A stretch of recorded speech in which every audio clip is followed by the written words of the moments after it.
Chapter 798. Your battle over the next few days will be against both the terrain and the geniuses of other bronze organizations.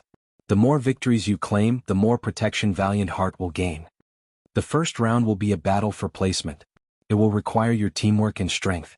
As for the details of this, it is unimportant for now. It will be best if you take in the terrain and circumstances yourselves over the next few hours. However, what I will explain is which enemies you will face. Head Hutchin didn't look toward the group of youths. From beginning to end, his eyes remained closed as though he was visualizing everything in his mind. It was difficult to tell just what he was thinking. There are 3 other bronze organizations competing in this gathering in Misty Woods, Rusted Blade and Crimson Hall. Of these 3, Crimson Hall is the most murderous, Rusted Blade has the most offensive strength, and Misty Woods has the most mysterious and unpredictable methods. The head student of Misty Woods is known as Wuxia Chronicles. His ability is classified under the Energy Shield Ability Index and has reached the Misdirection stage. The head student of Rusted Blade is known as Rafthin Valeth. His ability is classified under the Physical Strength Ability Index and has reached the Explosion stage. The head student of Crimson Hall is known as Emna Basiran. Her ability is classified under the Blade Affinity Ability Index and has reached the Body as Blade stage. Lionel listened to all of this silently, slotting in these individuals into certain positions within his mind. The Energy Shield Ability Index was separated into partiality, misdirection, nullification, reflection, and amplification. This Wuxia was at the second stage of 5. This allowed him to change the direction of attacks aimed for him, which was a step above partiality, which allowed for a percentage-based blocking of an attack, and a step below nullification, which negated attacks entirely. The Physical Strength Ability Index was among the most straightforward. It was separated into power, explosion, and pull. Though there were only 3 stages as far as Lionel knew, the separation between each was quite large. Those at explosion were quite rare and were separated from those at the power stage by being able to implement their strength in an instant without any build-up. Finally, the Blade Affinity Ability Index was probably the most interesting. It was split into Sense, Feel, Body as Blade, Union, and Transcendence. Much like most 5th stages, Transcendence could only be reached by savants. But Body as Blade allowed one to use close combat techniques as though their every body part was another blade. Though Head Hutchin hadn't explained what star level these abilities were at, even if they were all at 3 stars within their individual stages, Lionel couldn't help but come to one conclusion. Weak. The abilities weren't very unique or enigmatic. Sale's ability alone seemed to blow them out of the water. When Hephaestus and Ray Lion were added into the mix, such a group shouldn't stand a single chance. This realization made it difficult for Lionel to wrap his mind around where all this worry was coming from. Until, that is, Head Hutchin spoke again. This information I have given you is what we've been able to gather over the last 2 decades. But everything seems to point toward it being outdated. There is also a good chance that these 3 have become nothing but puppet student heads, while the true powerhouses are covertly hidden within their shadows. All I can say is to remain alert. We are here. The rattling of the ship came to a sudden halt. Head Hutchin's eyes finally opened as he stood to his full height. He moved to the hull of the ship, his aura suddenly flashing. With a bang, the large doors of the ship suddenly swung open. The influx of wind threatened to throw them all from their seats. Even with Lionel's hair barely being about 2 to 3 inches in length now, it still whipped about furiously. The sound of blades sharpening resounded as the winds lashed out across Lionel's skin. He couldn't help but look down at himself, only to find shallow white marks being left all across his chest and torso. Since he was representing Valiant Heart, both he and Aina had no choice but to wear their official uniforms, so his upper body was almost completely bare. And unlike everyone else who reacted with their foreskin, he had been confident in his Bodhist defenses. Yet even then, this wind was still leaving marks as though he was being whipped. Plus, if he let things keep going like this, even if he would be fine, his pants would be torn to shreds. Lionel's eyes glowed a faint violet. At that moment, a subtle and imperceptible sheen spread across his body. The next blade of wind that whipped against him shattered and scattered into the air.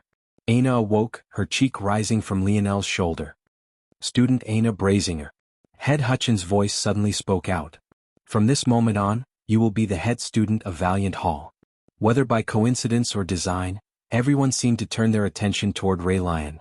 Yet they found nothing but indifference. There was not even a sign of a clenched fist or jaw. He simply rose from his seat. Aina blinked but didn't react with much more than a nod. Head Hutch and the 4 mysterious elders took the lead with every expectation that their new head student would take the lead of the others. Lionel smiled and bowed magnanimously toward Aina. "My esteemed head student, I will cross into the fires of hell to follow your lead." Aina rolled her eyes and blinked toward the hull's doors. Down below, an expanse of white fog was all that could be seen. If one was sharp, though, it was possible to make out that the ground was about 50 meters below. Unfortunately, in such an environment, the takeoff of a ship couldn't be guaranteed, so it could only be docked in the air where it was easier to maintain its lift. Without much hesitation, Aina leapt after the 5 elders. Chapter 799. Lionel fell from the skies rapidly, falling through the clouds at a gradually increasing pace. It should have probably felt quite refreshing to plunge through what was effectively a plume of mist like this. However, for most of the geniuses, it was impossible to enjoy this sensation with the whipping winds threatening to throw them off into the distance. Lionel, however, didn't seem to have this problem. The winds hardly tickled him and he found the spritz of water quite invigorating. However, he didn't bask in this sensation for long as he had already focused on the figures below. Bang! Lionel landed heavily on the ground, his body causing no small amount of commotion. He didn't seem to care about breaking his fall in the slightest. And, aside from a slight bending of his knees, he didn't seem to be affected by it at all. Aina descended to Lionel's side. She held the polearm of her battle axe in one hand, placing a foot in the hook of its blade at the same time. Controlled by some mysterious force, her descent was as gentle as a feather's and as graceful as a swan's. It would have been easy to believe that she was a delicate young lady if not for the size of her weapon. One after another, the youths descended from the skies. Sail used her pedals, Raylion used his telekinesis, and Hephaestus rolled the moment he hit the ground, dispelling the impact with the deftness of a prowling creature.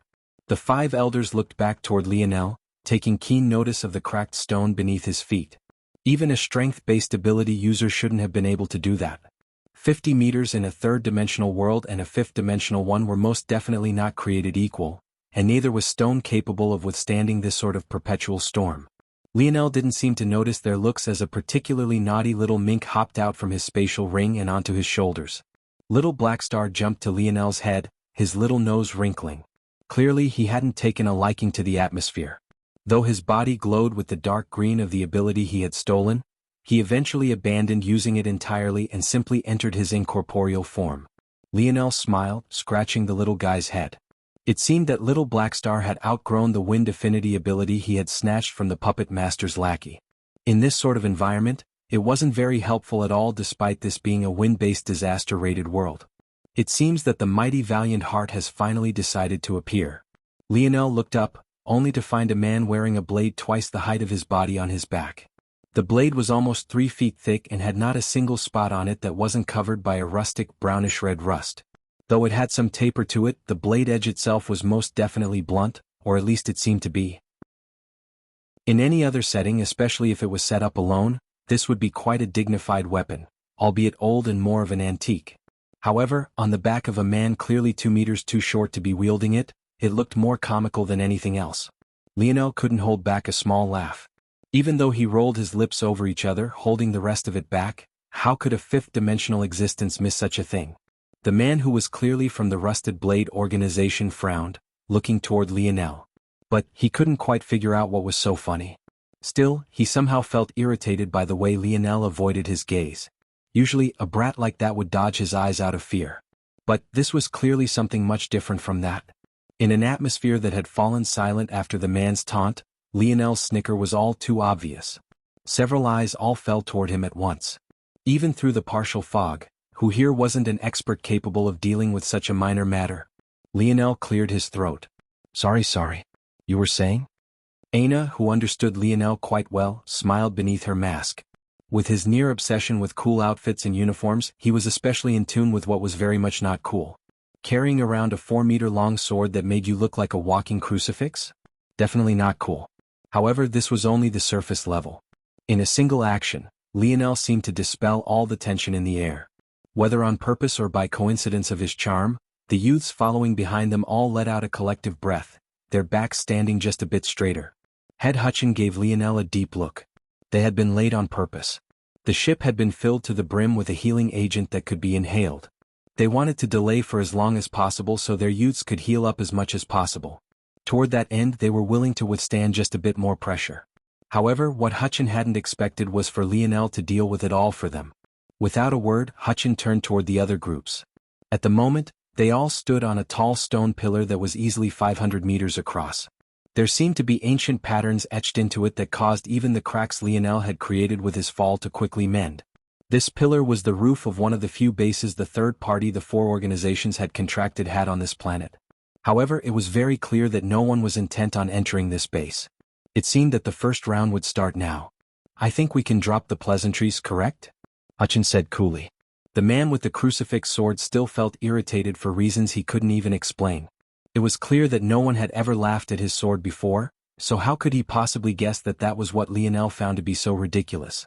Before he realized what was happening, Hutchin had already taken control of the narrative and was forcing things forward. The man's expression darkened, but he could only let it slide after sweeping a dark glance toward Lionel. "The rules for the first round will be as we've agreed upon. As for the later rounds, they will be handled by our trusted third party." An older woman who seemed to already have a foot in the grave spoke up from the side of Misty Woods. "The youths who cannot pass this round won't be allowed to participate when it really counts. You can each choose 3 seeded geniuses to skip this." Hutchin didn't flinch at these requirements. "Aina, Rayline, so. You 3 will be seeded."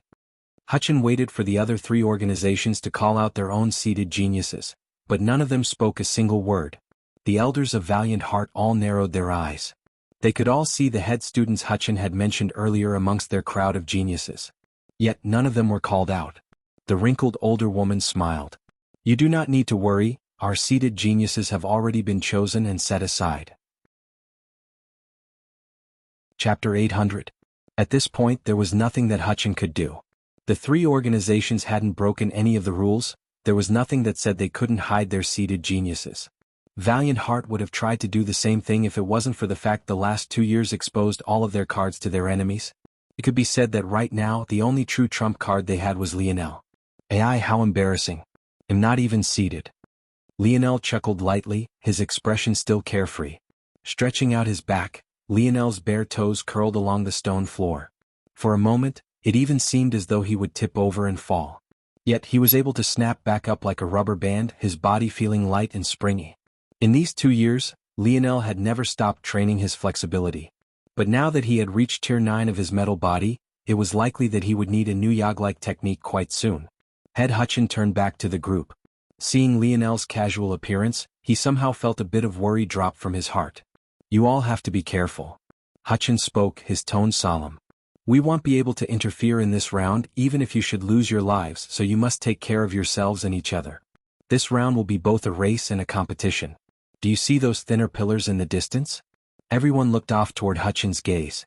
There, through the harsh winds and dense fog, they could see a number of thin pillars that were exceptionally tall, some even taller than this roof they stood upon, but only about 2 feet across. In these hurricane-force winds, these tall pillars waved back and forth. Given their height, it was only an incremental movement relatively speaking, showing off a level of great engineering. However, due to their narrow thickness, it felt like a great distance nonetheless. The sturdiest of the pillars had a movement radius of 1 meter for a full range of 2 meters in any of the cardinal directions. The most flimsy, though, had a movement radius of upwards of 5 meters for a full range of 10. The pillars bounced back and forth from their limits so quickly that they left blurry afterimages in the air. It was a speed even someone nearing the 5th dimension wouldn't be easily able to deal with. Seeing such a scene, the youth suddenly got a bad feeling. Those pillars are the best transportation option planet Vincero has outside of flying shuttles. They're structured with several valuable ores, so it isn't necessary to worry about them snapping. But their movement is an inevitable part of their design. If they were too rigid, they would snap. Your task is to use those pillars toward a destination marked 10 kilometers from here. There is both a time limit and a ranking requirement. Only 20 of you will be allowed to move on to the next round, and you must reach the end destination within an hour. Do you understand? Hutchin gave the youths all a deep look. But not a single one of them didn't have a serious expression on. It was clear that they weren't failing to take this seriously. They had already seen through the unwritten rules. This was most definitely not a simple race. Lionel took in Hutchin's words and looked back toward the waving pillars. What a fascinating craft. Usually, if a construction was oscillating so quickly, it would only be a matter of time before it reached its limit. It's clear that these pillars aren't simple. But I guess a 2-star disaster world is worth the investment. The participating youths began to gather. It was then that the unfairness of it all became quite obvious. With so many participating youths from the other organizations, many of whom were clearly here just to fill in the numbers, the problem of jostling for position became very obvious, very quickly. Though there were more than enough pillars, the real question was whether there was enough in the particular direction they needed to go. And the answer to that was obviously no. This was the headquarters of the third party they had enlisted the help of, so of course there would be plenty of pillars in the immediate surroundings. But they would definitely split off into numerous paths and become sparse very quickly. And yet, there were over 200 youths participating and only about 20 of them were from Valiant Hall. The bloodthirst in the air was practically palpable. "Milady, please give me the honor of introducing myself." At that moment, the somber atmosphere filled with mostly murmurings was cut by a booming voice. A young man with a tall rusted blade on his back, just 1 meter short of his head, practically glided over to Aina's position on a single knee. He had a hand placed over his heart and the other rose off to the side and into the skies as though he was bearing his heart and soul. He truly looked as though he had been copied and pasted out of a romantic comedy. His looks weren't bad either and could even be considered to be quite handsome. He had a strong jaw, partially wet jet black hair and sparkling green eyes. On top of that, his body was well built. Given his strength, he definitely had many suitors amongst women. Having seen Aina's figure from a distance, even with the mask she wore, he had long since decided that he would have to have a chat with her. But waiting until the race was over would be too boring. He had to make his confidence known. Lionel, who was watching this scene from beside Aina, raised an eyebrow. However, the amused light in his eye didn't fade. "I am Rafin, head student of the esteemed Rusted Blade. I would like to dedicate this race to this lovely lady for all to see. I will claim first place as a professing of my heart and soul." Chapter 801. Aina looked down toward the kneeling Rafin, then toward Lionel. By now, wouldn't Lionel have done something? So why was he just standing there holding back a laugh? In these last couple years, Aina had gotten better at controlling her coercion to the point that it no longer leaked without her direction. So, that sort of primal desire everyone had when they looked at her was no longer there. Unfortunately, there was only so much she could do aside from this. Even if she covered her face, the annoyances would come. She hadn't had to deal with such things in the last 2 years, but it seemed that she would have to get used to it now. That said, there was quite a simple answer to all of this. Aina's hand flashed to the side and caught Lionel's arms, subtly pinching his skin as though blaming him for not doing something.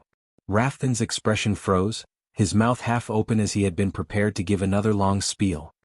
His head slowly turned toward Lionel, but all he received in return for his glare was a shrug and an almost sheepish smile. "Better luck next time."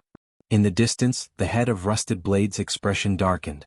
Rafin was truly not a bad student, but his understanding of timing and place had always been off. Had he done this after the first round, there wouldn't have been an issue. But to be embarrassed in such a fashion before it even began would only dampen the mood of the others even more. At least maybe now he'll actually take this seriously. How ridiculous.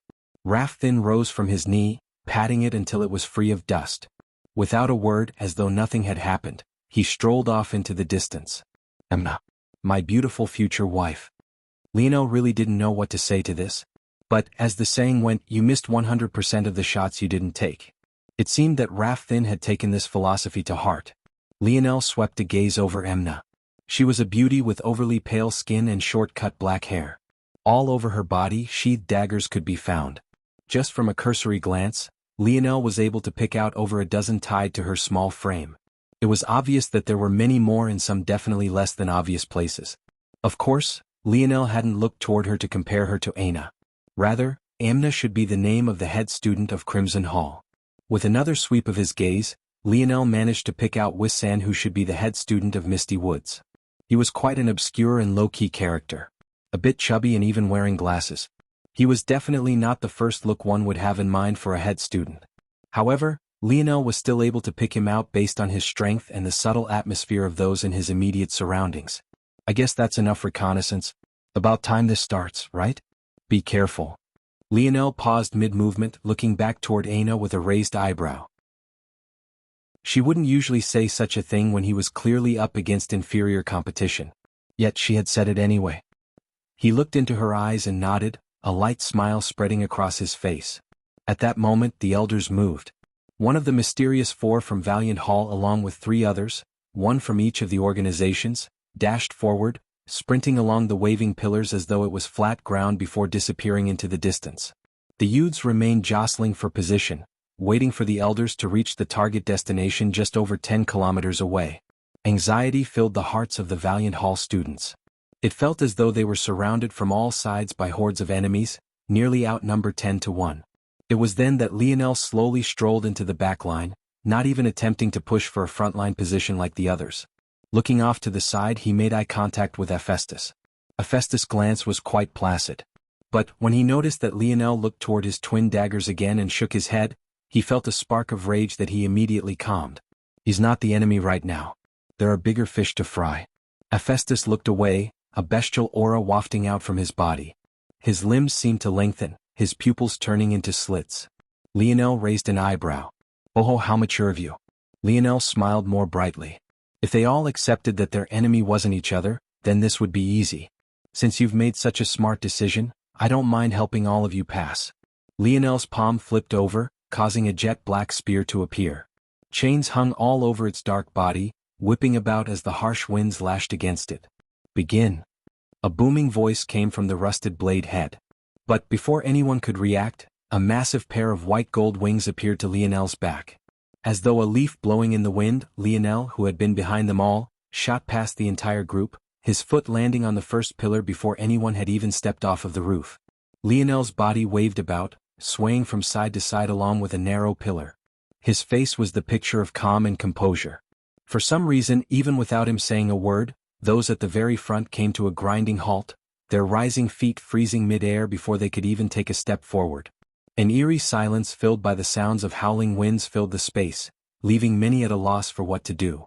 There were easily hundreds of other pillars to jump to, all of which could be used to wrap around Lionel, so why did it feel like no matter which one they picked, it would be a death sentence?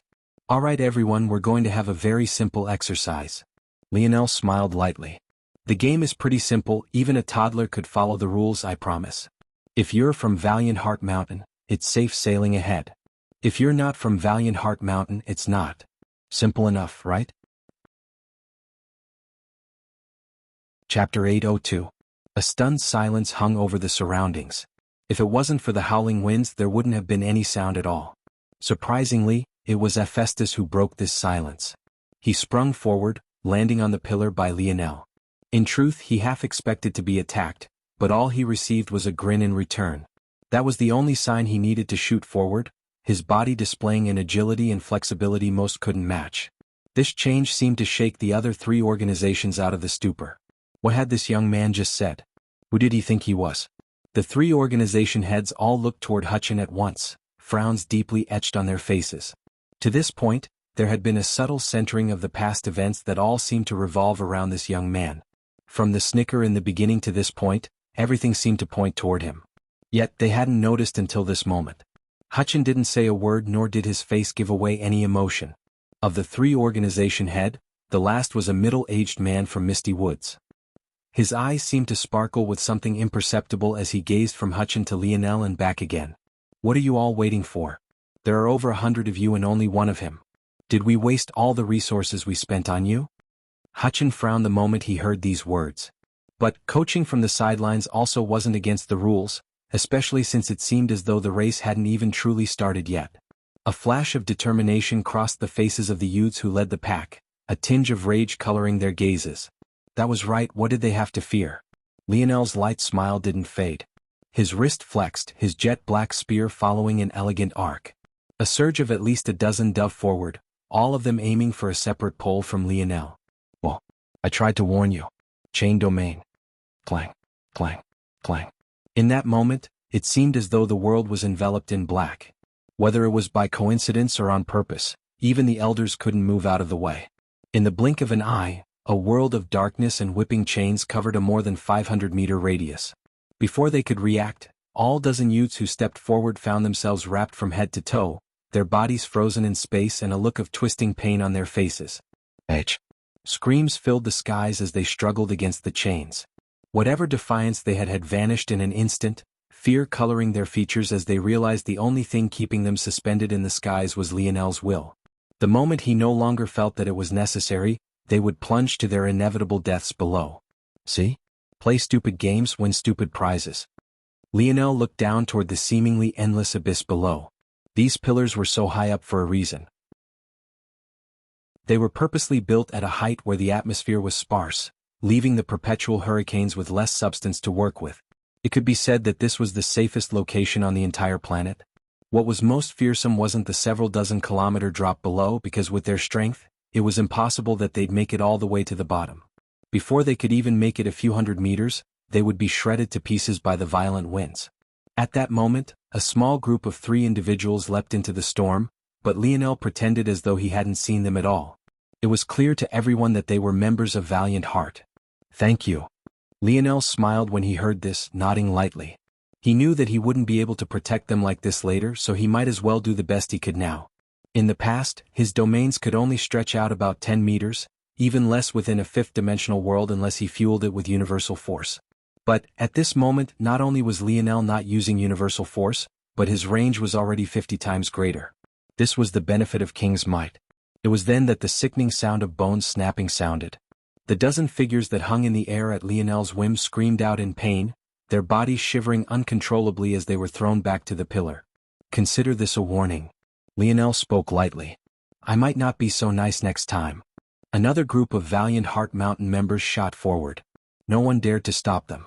If Lionel could so easily deal with them crossing into the air, given the range of his odd domain, just how hard would it be to stop them from interfering? It was when the 4th group gathered the courage to move forward that a voice called out. By this point, the 3 organization heads were popping blood vessels. Of all the ways they had expected things to go, this was most definitely not one of them. And, to make matters worse, it almost felt like a slap to their faces that Lionel's domain covered them as well. It was as though he actually dared to give them, as mighty fifth-dimensional existences, a warning. Luckily, Wuxia stepped forward. Don't you think that this is a bit too far? He pushed up his glasses, his chubby body weaving through the crowd until he stood at the very edge of the pillar's roof. Lionel's smile didn't fade as he looked Wuxia up and down. Rather than rebutting, he asked a simple question. And what wouldn't be too far in your opinion? That would be allowing the race to continue as designed, of course. Lionel nodded. Well, I disagree. Wuxia expected Lionel to say something else after this, but he simply stood there, waving about on his pillar with a smile on his face. At that moment, a chuckle came from Wuxia's back before a light slap landed on his shoulder. It seems you finally lost a war of words, Wuxia. I always told you that that shit doesn't matter. All that does is whether my blade is bigger than yours. What do you say, Emna? How about we have some fun? If we wait any longer, I won't be able to be first anymore. Chapter 803. Emna didn't respond, just the same as always. Instead, she immediately took action. From within the midst of the group, she tore a path through the air, seemingly not worried about getting caught up by Lionel's chains. Oh. Lionel's brow raised.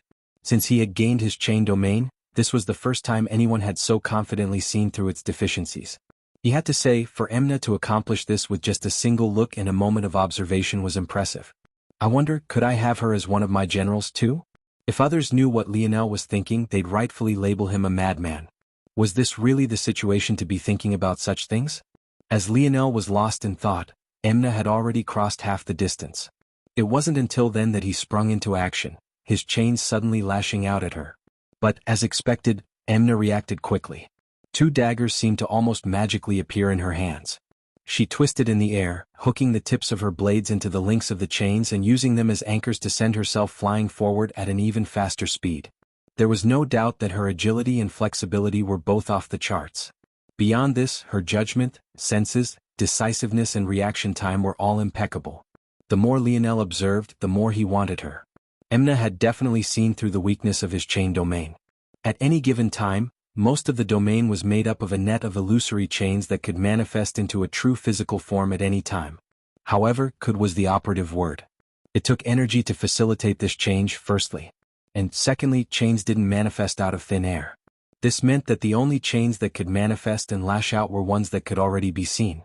The third weakness was one only those with incredible senses would pick up on.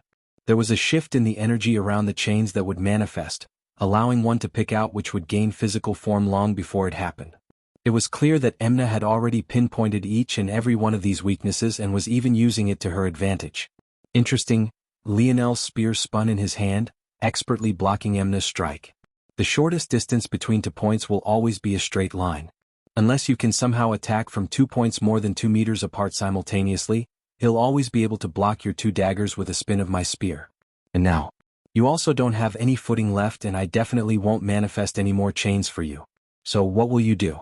Rather than having these thoughts as a form of a taunt, Lionel's eyes shone as though he was testing someone, almost like he was giving a job interview rather than fighting a life or death battle. The pillar Lionel stood on was just 2 feet wide, and it was still in the process of whipping back and forth in the wind. There was definitely no space for another person to step onto it. And even if there was, why would Lionel allow that? Emna, though, dealt with this issue without a single shred of awkwardness. Using the momentum of her failed strike, she dove backward, agilely landing on a pillar 10 meters to Lionel's right. Lionel's eyes glowed. She already had her escape plan mapped out from the very beginning. She struck with her left dagger far heavier than her right, forcing me to compensate for the power imbalance. Using that momentum, she leapt backward, confident that I wouldn't be able to block her in time. Lionel had obviously moved most of his illusory chains before him to compensate for the large mass of enemies he was facing, leaving Emna with more than enough gaps to shoot through on his right. Lionel's gaze seemed to be lit with a fire as he scanned Emna up and down. For some reason, despite having dealt with Rafthen's ogling for much of her life, Emna felt particularly uncomfortable at this moment. It was as though she was stark naked before Lionel and there was nothing she could do to cover up. "Hey!"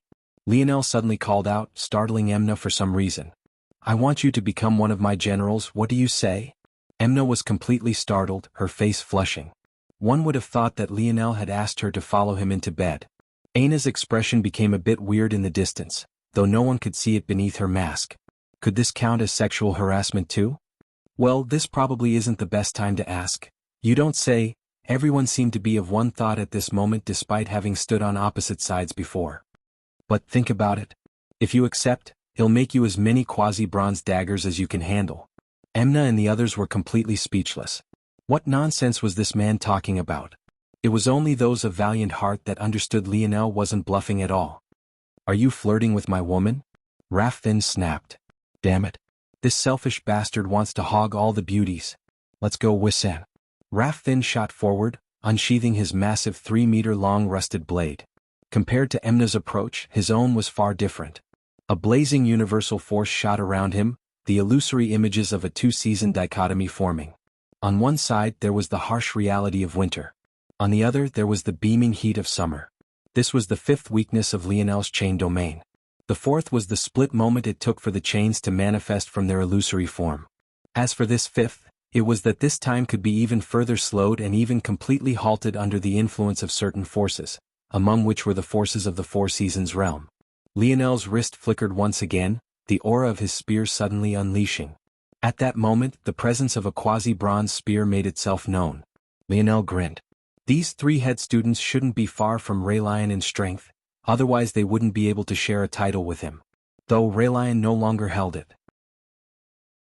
Lionel was quite eager to see the depths of their strength. Chapter 804. A resounding clang reverberated across the battlefield as Rafthen's rusted blade met Lionel's spear. To the former's surprise, Lionel met him head-on without much issue, the chains of the spear suddenly lashing out to wrap around his broad sword. Rafthen quickly tried to retreat, but Lionel had reacted too fast. Though he managed to pull back before the chains could wrap all the way around, the momentum he lost from freeing himself left him far short of the pillar he was aiming for. Rafthen plummeted down from the skies. It seemed for a moment that just like this, his life would be forfeit. But it was then that what looked like an energy platform appeared beneath his feet, saving him from his fall and allowing him to jump back to one of the pillars. Lionel raised an eyebrow, his gaze locking onto Wuxia in the distance. An energy shield ability could be used with such flexibility, HM? His range is also not bad at all. Energies of clashing hot and cold reverberated around Lionel, the lingering impact of Rafthen's strike persisting. But the harsh pulling and pushing force didn't seem to impact Lionel very much. "Attack together," Wuxia said. "I will cover you." Emna and Rafthen took the hint.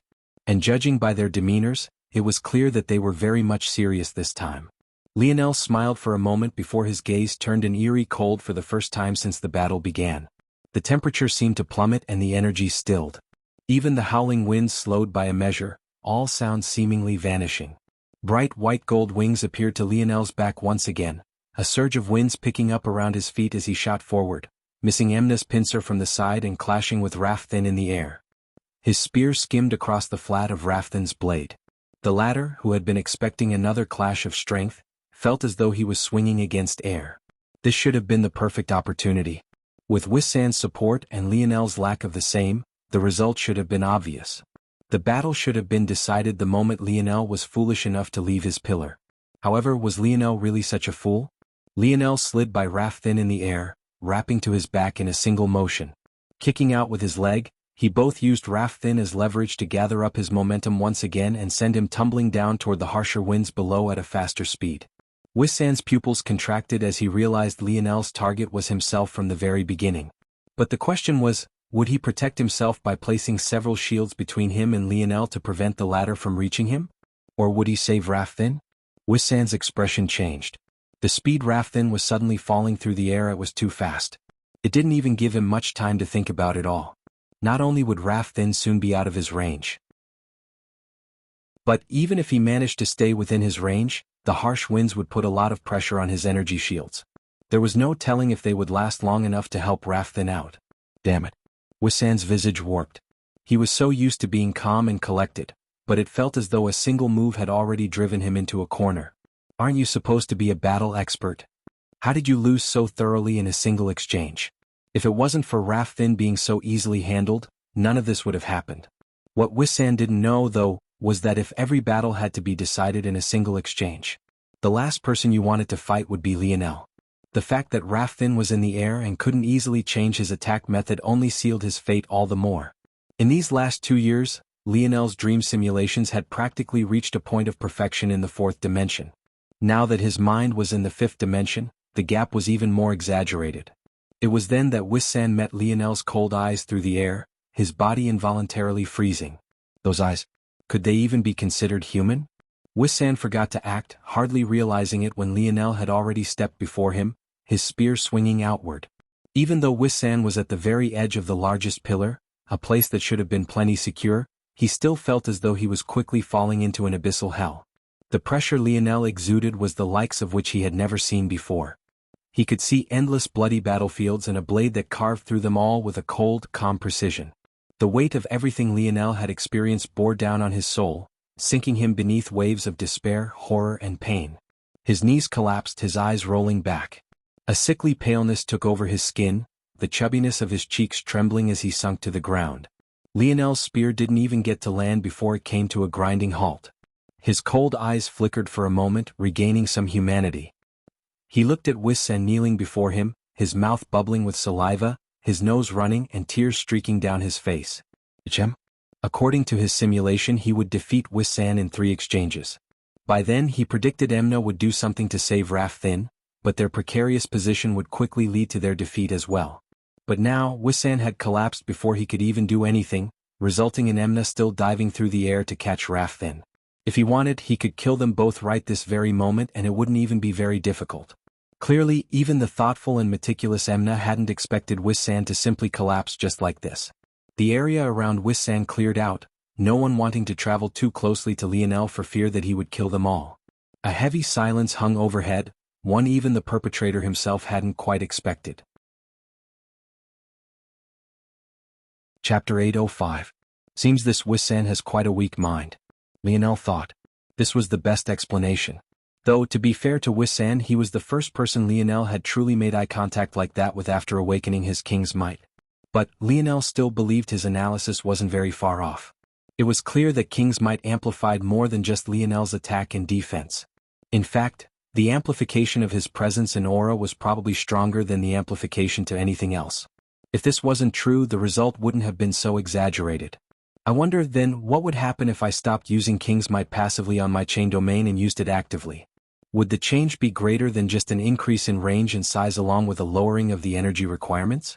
Lionel turned his head back toward Emna and Rafthin. As expected, Emna had jumped through the air and caught Rafthin. Using a dagger attached to a chain, she shot it toward a distant pillar and began to swing her way over. It would truly be too easy for Lionel to deal with them. Lionel reached a hand out, causing the expressions of the three organization heads to change. But they couldn't even make a move without Hutchin, the three remaining elders, and even Aina herself glaring toward them all at once. Their expressions warped when they saw that even a little girl dared to do such a thing to them. But by then it was already too late. Stuck in the air and unable to change her trajectory, both Emna and Rafthin were bound in chains from all sides, only to be carried over Lionel. Lionel separated the two of them into two separate chain bundles, then broke all of Rafthin's limbs without much remorse. As far as he was concerned, this was already mercy. Even if he was more bloodthirsty, Lionel understood that it would be foolish to kill these three. The reality was that this gathering was only taking place because these three organizations believed that they could win. If it came down to it, Lionel was certain that they would simply ignore all the restrictions and attack Valiant Heart the normal way. For now they were simply unwilling to pay the cost and chose this cheaper path. But if Lionel pushed them too far, they just might drop all pretenses ahead of schedule, and that wouldn't be very good for him. Lionel hoped for Valiant Heart's sake that they had a plan to deal with this, because even if Aina and he helped them to win this, there was no way that things would end so simply. Emna braced herself, ready to grit her teeth through her own limbs being shattered. But why would Lionel harm someone he was trying to recruit? He simply left her suspended in the air and turned his head toward the remaining Valiant Heart members who had still yet to move. Well, aren't you guys going to go? Snapping out of their stupor, the remaining group jumped forward, disappearing over the horizon. Lionel's smile returned, his demeanor once again carefree. Well, I guess it's time for me to go as well. Lionel dropped Emna to the ground and shot forward. Even as he disappeared in the distance and the chain domain was no longer a threat, no one dared to move and even the elders didn't bother to force them to. Lionel passed by numerous Valiant Heart members. Though he didn't particularly care about his placement, there were only 20 spots but more than 20 Valiant Heart Mountain students. He didn't really have much of a choice but to pass them by if he wanted to participate in the next rounds. Of course, Lionel didn't take this gathering seriously because he knew what would happen even if they won. But he was still curious about many things. For one, this mysterious third party everyone kept mentioning that had still not shown up. He was also curious about the seeded geniuses the organizations were hiding. Wuxia, Emna and Rafthin were actually quite powerful. It was just that Lionel was uniquely suited to battling in strenuous environments because of his ability to use it to his advantage. The best chance someone would have at beating him was on as neutral a ground as possible. To make matters worse, their teamwork wasn't very great. Without Wuxia's hesitation, the battle wouldn't have ended so quickly. Lionel was curious then about what geniuses the organization would actually place above them. Not long later, Lionel made it to the destination with about 10 having reached before him. At that moment, the mysterious elder of Valiant Heart had a rare smile on his face while the others sported ugly expressions. Many looked toward Lionel, their eyes filled with a mixture of emotions, but he only grinned back casually. The inside of the pillar could only be described as luxurious. Delicate arrangements, precious metal fixtures, maids, butlers and servants as far as the eye could see. The group of students was quite in awe of such things, but they understood that this made sense. It might have been hard labor to work a 2-star disaster world, but one had to be powerful to survive. These weren't normal miners working here. These were powerful mercenaries, often with strength well into the 5th dimension, working for high-end salaries. It only made sense that they would be treated appropriately. Though it was the first time Lionel had seen such a luxurious labor force, he too was quickly able to accept it. It seemed that whatever third party the organizations had commissioned was quite well off. But they would have to be to dare to step into the business of such powerful bronze organizations. They would, at the very least, have to be infinitely close to becoming a silver organization to take such a task on. It was clear that they were very confident in themselves. It was upon entering a wide lounge area that Lionel suddenly understood where his bad feeling just might have been coming from. His mind flashed back to memories of a fat merchant with jingling jewelry and chains as his eyes narrowed. Above, a large, magnificent sign shimmered with all sorts of splendor. Milky Way Guild. Chapter 806. Is my luck really that bad? Lionel smiled bitterly. The issue with the Milky Way Guild obviously wasn't that Lionel was an enemy of them, but rather in what they might or might not know. Lionel was certain that the fat, jeweled man was among the lowest-ranking members of the guild. He might even be selfish enough to keep the information to himself in hopes of making it rich on his own. But the issue was that this was only the best-case scenario. In the worst case, well, Lionel might as well start picking out his casket now. In this time he had pretty much ignored the threat of shield cross stars. But that was only because right after those events happened, his talk with his grandfather took up the vast majority of his mind. He simply didn't care about shield cross stars because his thoughts were focused on something completely different. Now that Lionel was quite confident in the response he would give to his grandfather, he suddenly remembered just how big of a deal being a wanted criminal of shield cross stars was. If it wasn't for the structure of this police force and the approach Saida and Anared's fiancé had taken, it could be said that Lionel would already be finished. Really such bad luck? Lionel shook his head. Ana, who was standing right beside Lionel, didn't need him to explain what the problem was. The moment she saw him pause and felt the shift in his emotions, she connected the dots. She had been there when they met the fat merchant and definitely knew that the fat merchant had still been on Earth when Lionel's face was projected to everyone. It was quite funny too. Had Lionel not dropped White City onto Earth, the fat merchant might have never known. But who knew how many other Milky Way Guild merchants there might have been at the time? As for where this fat merchant was now, neither of them had any way of knowing. But at this point she knew to brace for the worst.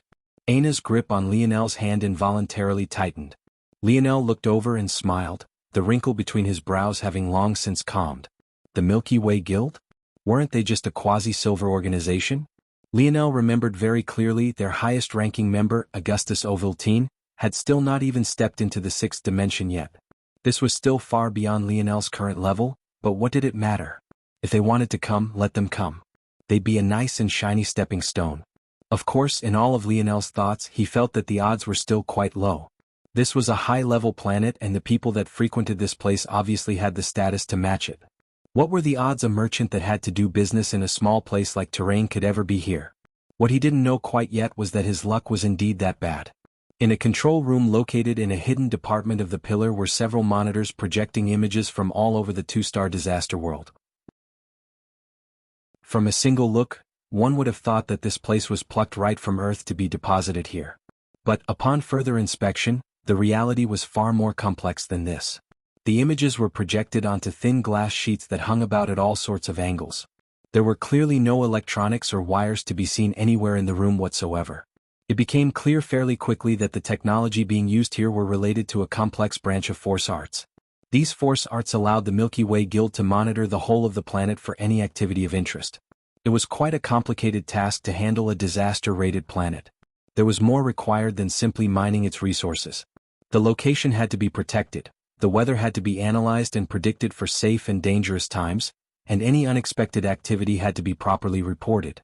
As such, while there were a large number of high-level workers, there were also a fair share of low-level ones as well, many of them tasked with observing these monitors and passing on the necessary information to higher-level officials for final decisions to be made.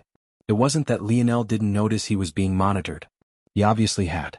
The difference back then was that he thought it was only natural, not only because of the reasons just mentioned, but also because the Milky Way Guild wouldn't be a very good third party if they weren't doing at least that much. But now, there were hundreds of men and women in this monitoring station, each of them focused on the 4 to 5 fluctuating images before them. The task was usually monotonous. Most spent nothing but days on end watching winds whip across of rocks that had already evolved to not be very affected by their surroundings. The ones that had it worst, though, were the pillar monitors. At least those who were tasked with watching the mines could observe powerful warriors breaking stone and shattering gems from time to time. But those on pillar duty only had the task of ensuring that none of their roadways ever failed. With the sturdy build of these roadways, such a failure might only occur once a decade. So, most of the time, those tasked with this job just watched as the pillars waved back and forth in the same, endlessly repetitive motion. The Milky Way Guild had long since done that math, and hiring this drone of people to monitor for failures was far more cost-efficient than hiring a force crafter to automate the whole process. Those working here weren't complaining, though. They were paid decently and their jobs weren't dangerous. What more could they ask for? However, there were still some among them that had no intention of staying in such a place for a lifetime, some among them who aspired for more and greater. Within this group, there was one young man who was very obviously not the fat merchant Lionel had met. He got lucky on this day, getting to watch a competition on his section of pillars. But when he saw Lionel, his eyes narrowed. Lionel's luck was indeed quite bad. Chapter 807. Havoc was indeed not the fat merchant. The fat merchant had never stepped foot onto this planet and had always been far more interested in increasing his wealth in other ways. Havoc, however, wasn't afraid to stoop to any low to rise. The fat merchant had long since gotten used to his lavish lifestyle within the fourth dimension. He had no grand hopes of starting from the bottom of the fifth dimension and working his way all the way up again. The two were simply vastly different people. One was as boisterous as possible while the other was quiet and reserved, laying in wait for the perfect chance to strike. At first, Havoc didn't immediately recognize Lionel. Compared to the last time he had been seen, the difference was too great. Lionel had matured by 2 years, firstly making his jaw more defined, his back wider and his shoulders more broad. Beyond that, his hair was no longer long and its color, along with his eyes, were completely different. For a person who had only seen Lionel once, it would have been easy to ignore the signs of familiarity and even possible to have even not connected the memories together at all. But Havoc was different. Compared to the others who had almost dead eyes as they scanned their monitors, his had always been like that of a hawk's, scanning through every detail with a meticulous tediousness that others wouldn't care to suffer through. It took a while, but Havoc finally remembered. Years ago he had taken some work on terrain. Unlike the fat merchant who frequented that world to begin with, Havoc had been there because that was where his research led. Terrain was a world exceptionally close to Earth, and there had been a more than 90% likelihood that when Earth opened its doors for trade, Terrain would be the first it gravitated toward. Havoc refused to allow lucky bastards like the fat merchant, without foresight and forethinking, to benefit from something like this. So, he had begun plans to carve out a foothold for himself. Unfortunately, because of the suspicious nature of all his covert actions, he had been flagged by Shield Cross stars a lot like Lionel had been. But while Lionel managed to have his erased in just a few weeks, Havoc still bore his mark to this day, something that enraged him to no end. Due to this mark, he had to delay a lot of his plans and could only barely get this job. That aside, he ended up getting swept up into the war, not much unlike many others who had come from different planets and had thus seen the projection of Lionel's wanted poster. Until this point, Havoc had simply stored this at the back of his mind. Though the reward was exceptionally handsome, it didn't matter if he couldn't find or locate Lionel for himself. But as time passed, Havoc began to notice something odd. Outside of that time on Earth, he had never seen a single wanted poster for Lionel. This was odd, especially since Lionel was supposedly a Tier 4 fugitive. Shield Cross stars should be doing everything in their power to find him, especially since he should be the only criminal of that caliber in the Milky Way. There was no excuse for him to have been ignored for so long. That was when Havoc's senses went off. There was something not quite right about all of this. So, he began to monitor Earth as well. In the last few years, Earth, having entered the fourth dimension, began to open itself up to forms of trade and communication with the outside world, making this task far easier. And as expected, Earth didn't even receive a warning for destroying a ship of Shield Cross stars, and neither was Emperor Fox placed on a wanted list either. This made even less sense than Lionel's wanted posters not having been placed anywhere. It just didn't make any sense. However, Havoc had an advantage others hadn't. During his stay on Terrain, he became quite familiar with the merchants that frequented the small planet. With how meticulous he was, how could he not take the time to know his enemy? After realizing that something was wrong, Havoc began to reach out to them. Using tactics that were sometimes covert and sometimes even overt to the point of threats, he managed to piece together a narrative that he was fairly certain was true. Firstly, the charges levied against Lionel were, in all likelihood, false. Secondly, the true perpetrators were the cities of Terrain. Thirdly, for Shield Cross stars to neglect this, and given their odd actions in detaining him when he hadn't done anything wrong, likely meant that the cities and Shield Cross stars were in cahoots. Fourthly, for them to take this path instead of countless others they could have, this meant that Lionel's background was most definitely not simple. It was difficult to tell if these were connections he had through his grandfather, since Emperor Fox remained untouched as well, or if they were ones he had alone. Either way, it didn't particularly matter. And fifthly, if he could learn all of this, he was certain that Shield Cross stars could as well. But they hadn't either because they didn't care to, didn't want to, or very few of them were aware of this matter to begin with. From Havoc's understanding, it was definitely a combination of all three. This meant something quite simple. He would be a fool if he simply ran out of this room, shouting at the top of his lungs that he had found a wanted criminal. Even if he got some immediate gratification and even a large part of the reward, his life wouldn't last very long afterward. But there was one piece of information he had been holding close to his heart. As cautious as he had been with everything else, he had been even more cautious with this one. That mistress Era of the Kiefer family had disappeared that day according to the information he had gathered. But what was more important was her full name now that her marriage would no longer happen. Era Ovaltine. Chapter 808. You're making another gun? Didn't you say you preferred your bow? Aina, who had seemingly decided to not leave Lionel's side ever since she learned he might very well be in danger soon, was watching Lionel craft for the first time. Well, this wasn't necessarily the first time. She had been in the vicinity before, but this could be considered the first time all her attention was on him completely. Usually, when the two were working in the same room, they would be in their own worlds. But this time was different. I didn't have the skill to make anything better than a bow in the past, Lionel replied. But this doesn't mean I'm abandoning my bow. Lionel had far more flexibility with a bow than he ever would with a gun. The maneuvers he could make, most of which relied on his ridiculous coordination and calculation abilities, would always be beyond anything he could do with a gun no matter how he built it. Sometimes the most ancient way to do something was the best way for a reason. However, there was a reason the gun had surpassed the bow, at least on Earth. For one, the learning curve was far steeper. And secondly, the power would never be able to match up. In the past, Lionel had reached an odd state where his crafting skill wasn't high enough to surpass his personal strength, thus resulting in him not being capable of creating things that would truly help him in battle. He quickly outgrew his pair of pistols. He couldn't form consumable items he found worth using in battle. And the ultimate almost slap to his face as a crafter was his spear domain ring.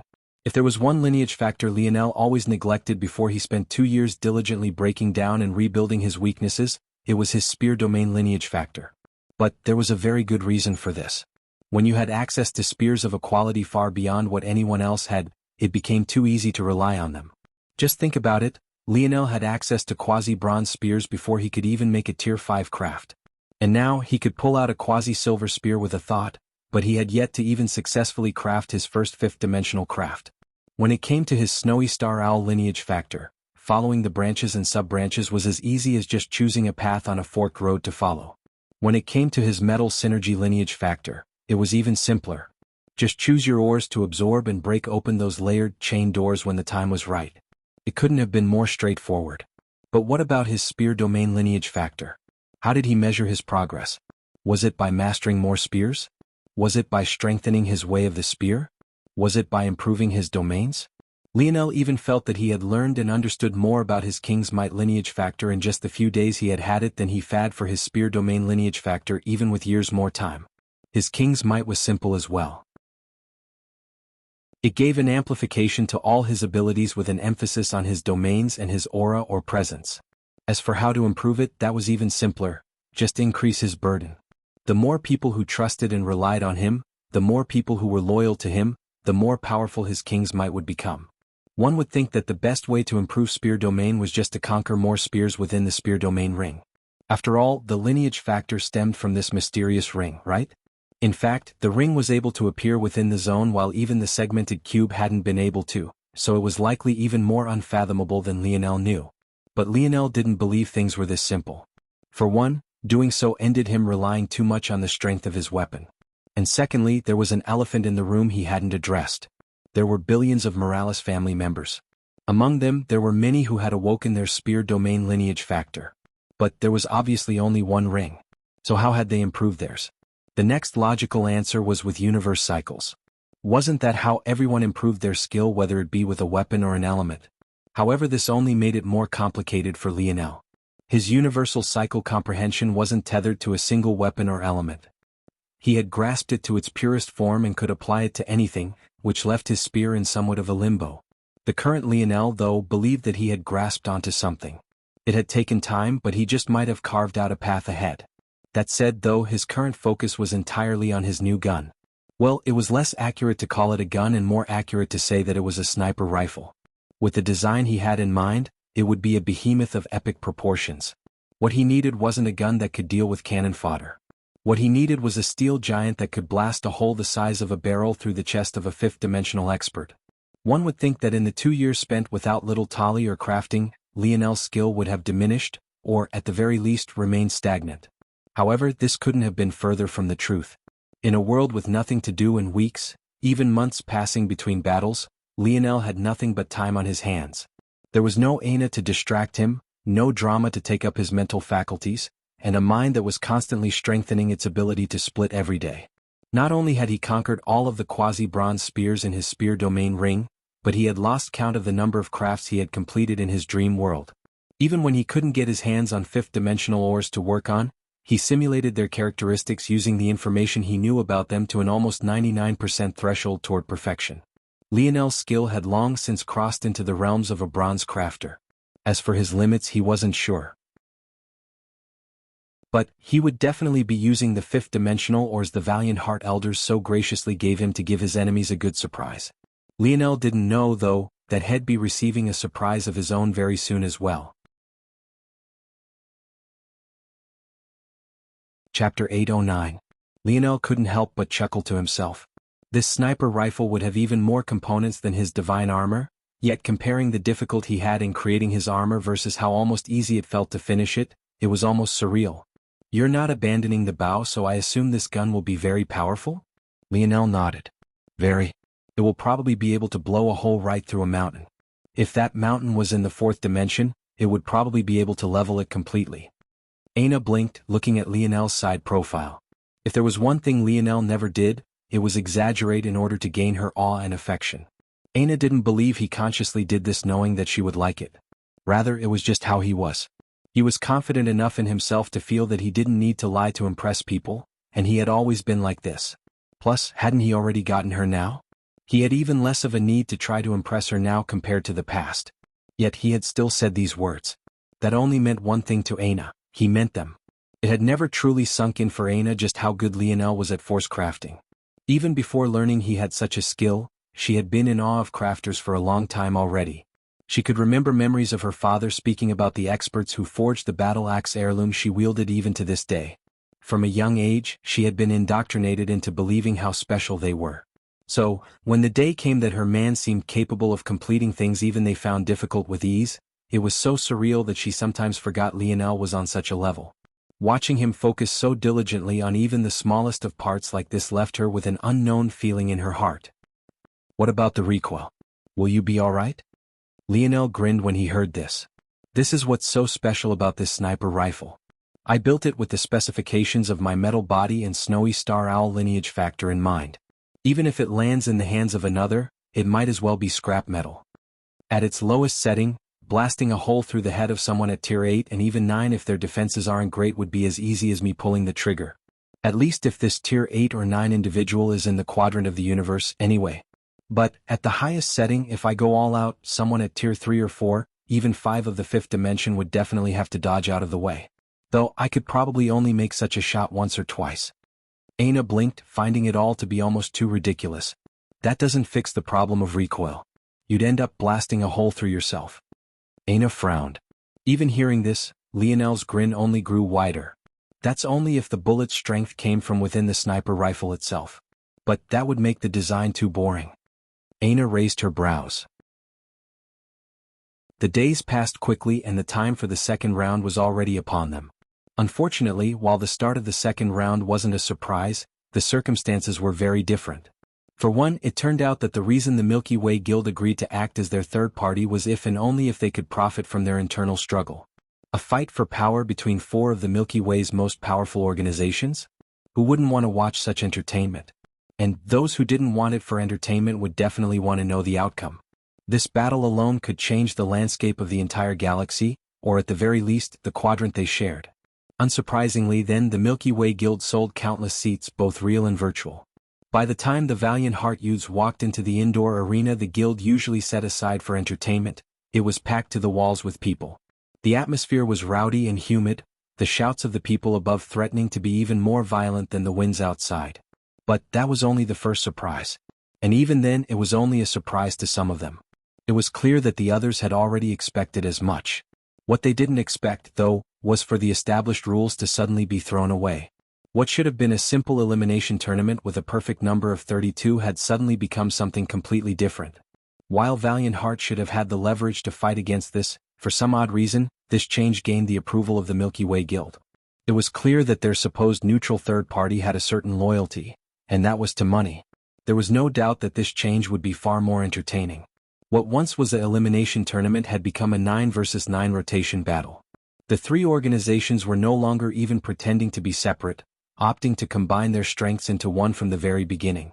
Just like this, Valiant Heart, which should have had over 20 participating members, was forced to cut their options back down to 9, 3 of which were already taken up by their seeded geniuses. How could they not be infuriated?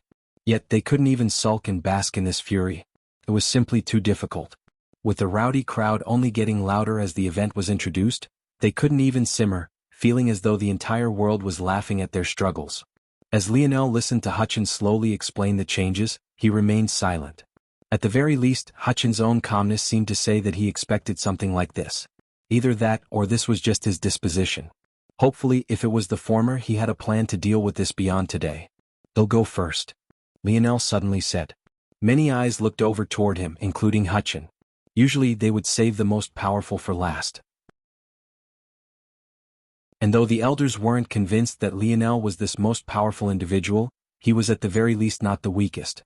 But Lionel only shrugged, not explaining himself. In this sort of environment, facing this sort of hostility, you couldn't let your enemy linger around. If Valiant Heart won by a close shave, there were any number of steps the three organizations could take and still come out clean. However, if they were crushed, whittling to nothing before the eyes of so many, even if they took those steps, they would only be seen as bottom feeders and shameless. If Valiant Heart was lucky, the latter path should save them a few more years. Lionel would gladly accept these years too, as they would only help him. "Okay." Hutchin agreed.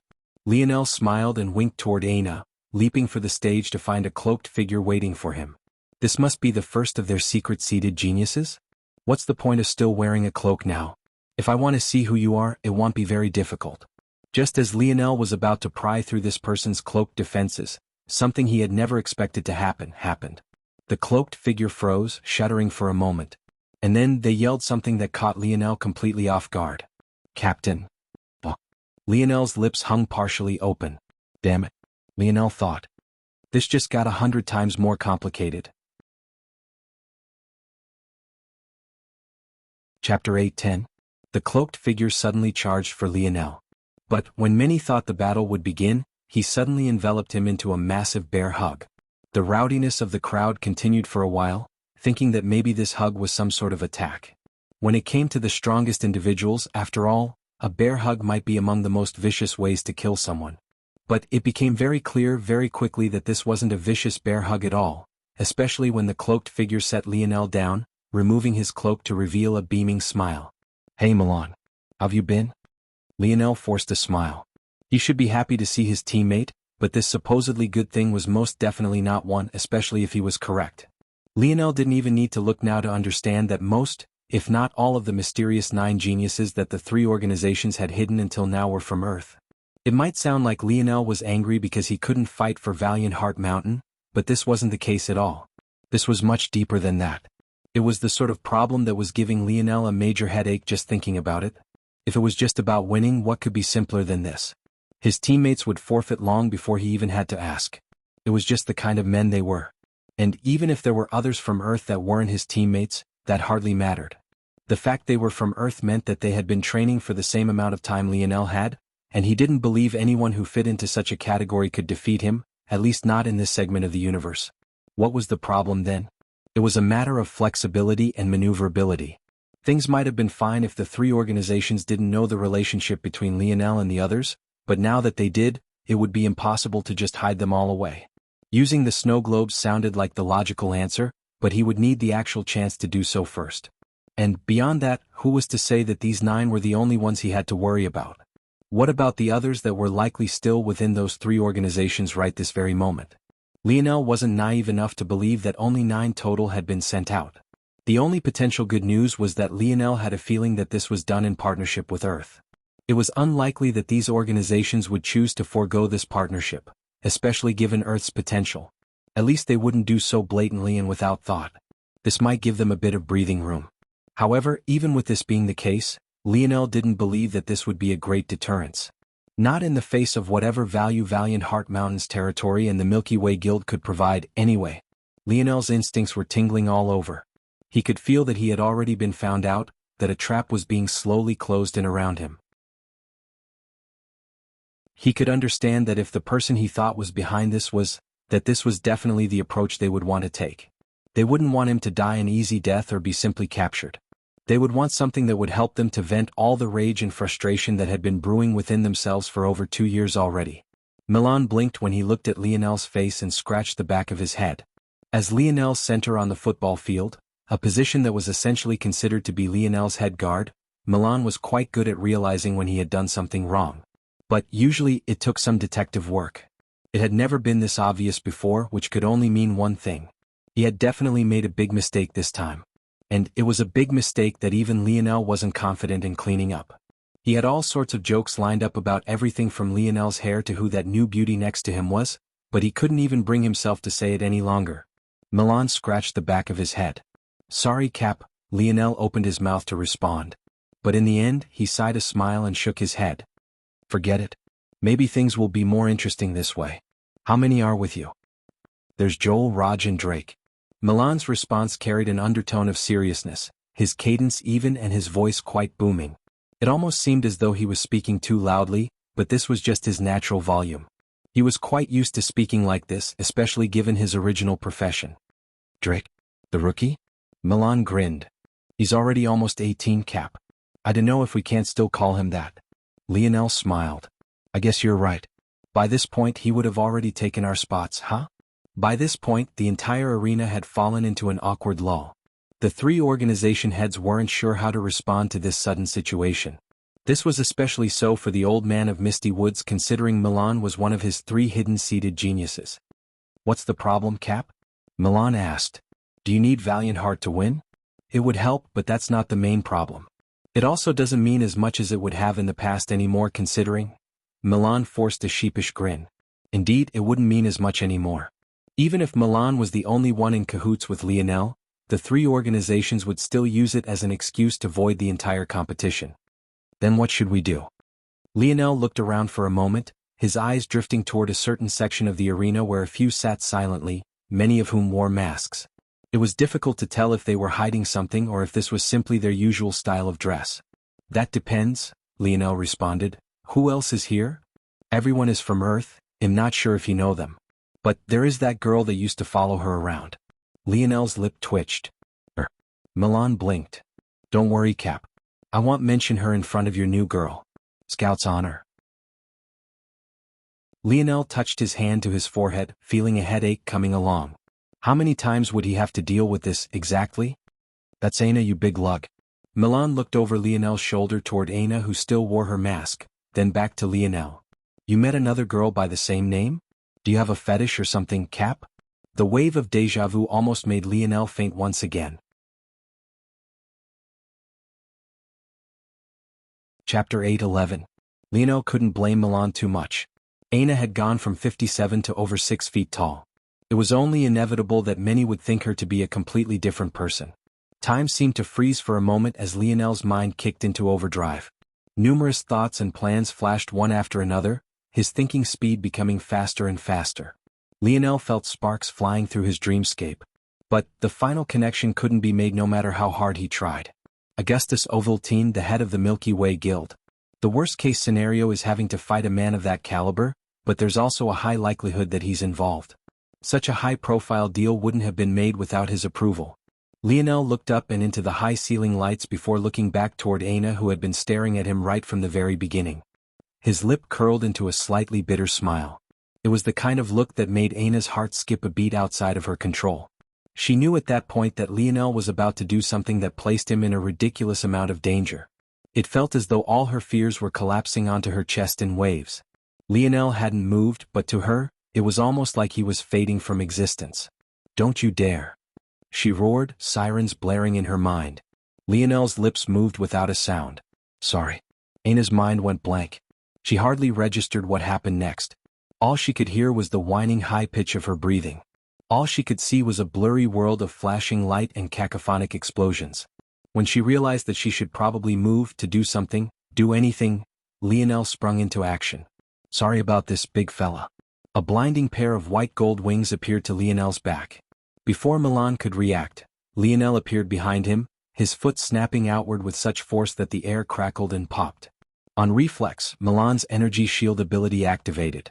On first look, his own ability was identical to Wuxian's. But it was clear by the fact he was chosen as a seeded genius and Wuxian was not, despite being from the same organization, that he was the clear-cut better of the two. Unfortunately, it didn't matter. Lights of gold and fires of black-red exploded around Lionel's leg. It was an objectively beautiful sight, the way the lightness and darkness contrasted and danced about one another. But, as beautiful as it was, the devastation it wrought was on a completely different level. Lionel's planted leg shattered the arena beneath his feet. The half to Lionel's back crumbled into large, irregularly shaped stone slabs that kicked up into the air as though a skateboard that had an end pressed down. Google the half to his front splintered into a web of shatter pieces all at once like a pane of glass clattering against the floor. And that was when Lionel's kick connected. Milan's body curved into an inverted U. The backs of his hands and the soles of his feet nearly touched as he streaked across the arena like a meteor. He carved a path of light and fire in the air, a sharp pain stinging his lower back as he drew a line right toward Aina. She realized a figure was shooting toward her. Her mind was a garbled mess. She could feel that Lionel had a reason for doing all of this, that he had a reason for cutting her away like this when they had already both agreed to rise to the top together, but she was too distraught to think of it. She should have been able to stop Milan in the air without injuring the both of them, and yet she was too late to raise even a hand. The worst hadn't even happened yet, but she had practically collapsed because she knew all too well how it would end. At that moment, Head Hutchin flashed to Aina's side, placing a hand on her shoulder and stopping Milan mid-flight. It was exactly then that Lionel pulled it out. It was a sniper rifle of epic proportions, yet it seemed drawn up from the fantasy of all men. It had a base of black accented by vibrant golds and silvers. Its barrel was over a meter long alone and its body as a whole was nearly 2. Just looking it made one feel its heft. The sniper rifle whirled with power. For a moment, all the air in the arena seemed to swirl toward it, leaving streaks of humidity whirling into its nozzle. Search the body of the sniper rifle began to glow. It was imperceptible, but the heat of the arena also rose by a measure as Lionel rose it to his shoulder, his eye training along its length. At that moment, his smile completely faded. All that was left was cold, a heavy violet air manifesting around his very being.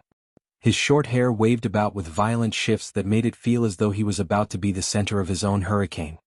His gaze locked onto the silent masked figures, the barrel of his gun lining up with his sights, his will and his determination. Since things were going to be like this, he might as well set the world ablaze. You are the only one I can trust to keep them all safe. You are my queen after all. As for the rest of this burden, I'll take it on personally. The sniper rifle jolted. A blazing streak of light shot through the arena. Lionel had acted so quickly and so without logic and sense that many couldn't grasp what was happening until it already had. Lionel slid back a meter due to the recoil, but it was clear that he wasn't injured in the slightest. Up above, though, in a location where the masked figures had been, the dignified figure of a young woman sat. Just before, she had been silently observing everything without a word. But right then she sat stunned, unable to believe what had happened. Her neck slowly craned downward, only to find a cauterized, bowl-sized wound through her chest. At that moment, her mask slowly slid off beneath the surprise of everyone present, just in time for them all to see the last light of her life leave her. Lionel looked up with narrowed eyes. I hope you find peace in death knowing the hell I'm about to experience, Era. Lionel hardly finished the thought before that hell descended. In line with the title of today's chapter, I would like to say sorry for the fact there will only be 2 today. Don't go all Aina on me, tears.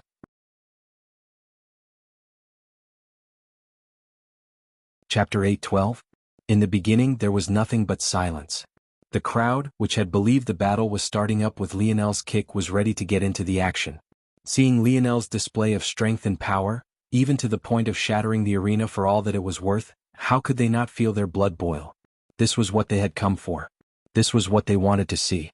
However, how could they know that Lionel's reason for sending Milan flying like that had little to do with giving them the entertainment they so ravenously sought after? He had 2 purposes, both of which were fulfilled by a single action. The first was to give himself space. The vicinity around the sniper rifle when it fired couldn't be handled by just anyone. And he also didn't want Milan getting swept up in what was coming. He needed speed, and that unfortunately had to translate to power as well. The second reason was layered. He needed to ensure that Aina couldn't interfere in the immediate aftermath. Even though he was certain that she would be able to handle Milan without injuring either of them, he obviously hadn't wanted to harm the two of them to begin with. What he wanted was for Aina to be distracted and unable to get caught up in these matters. This, unfortunately, resulted in him taking advantage of Aina's distraught state. Because the only way to truly ensure that Aina didn't interfere was by making sure someone more powerful than she was stepped in. And that was where Head Hutchin, who currently had a hand on her shoulder, came into play. The silent, tacit deal that was made across space between the two men was clear. Protect my people and I'll give your valiant Heart Mountain a chance to survive this ordeal. The crowd was obviously unaware of all of this. They had been excited to an extreme until the point they witnessed Era's chest being torn through. She didn't get a chance to reveal her master plan.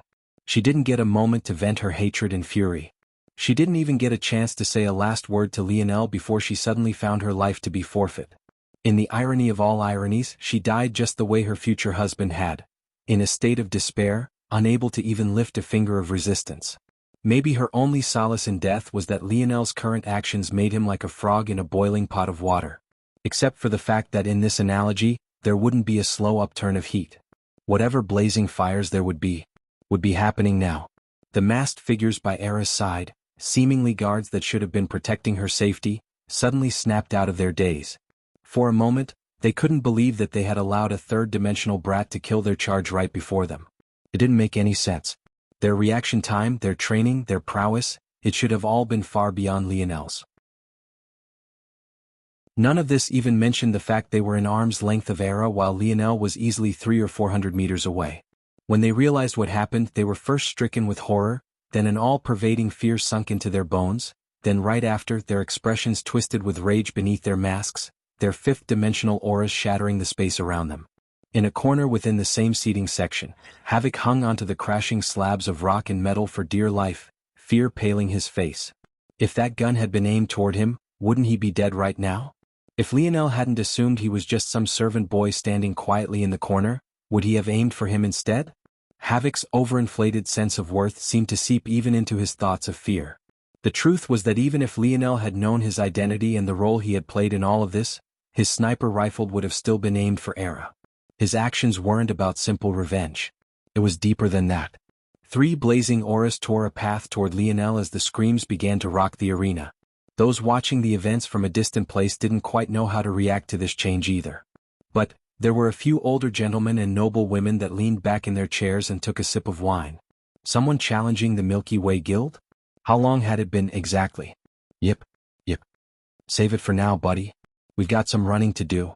Lionel thought bitterly as little Black Star hopped to his head.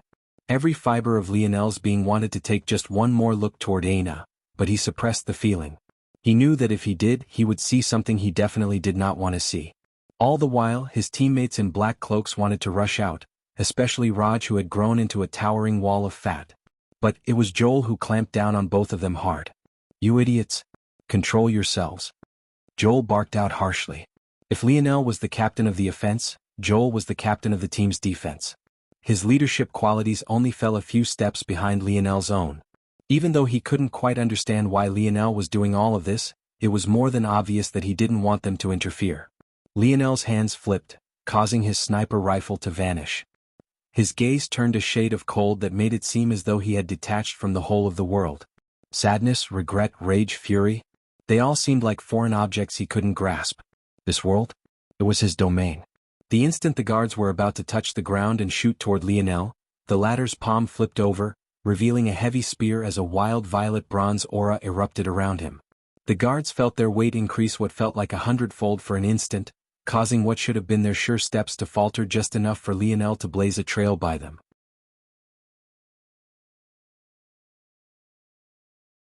Chapter 8:13. No one expected for Lionel to survive a single exchange.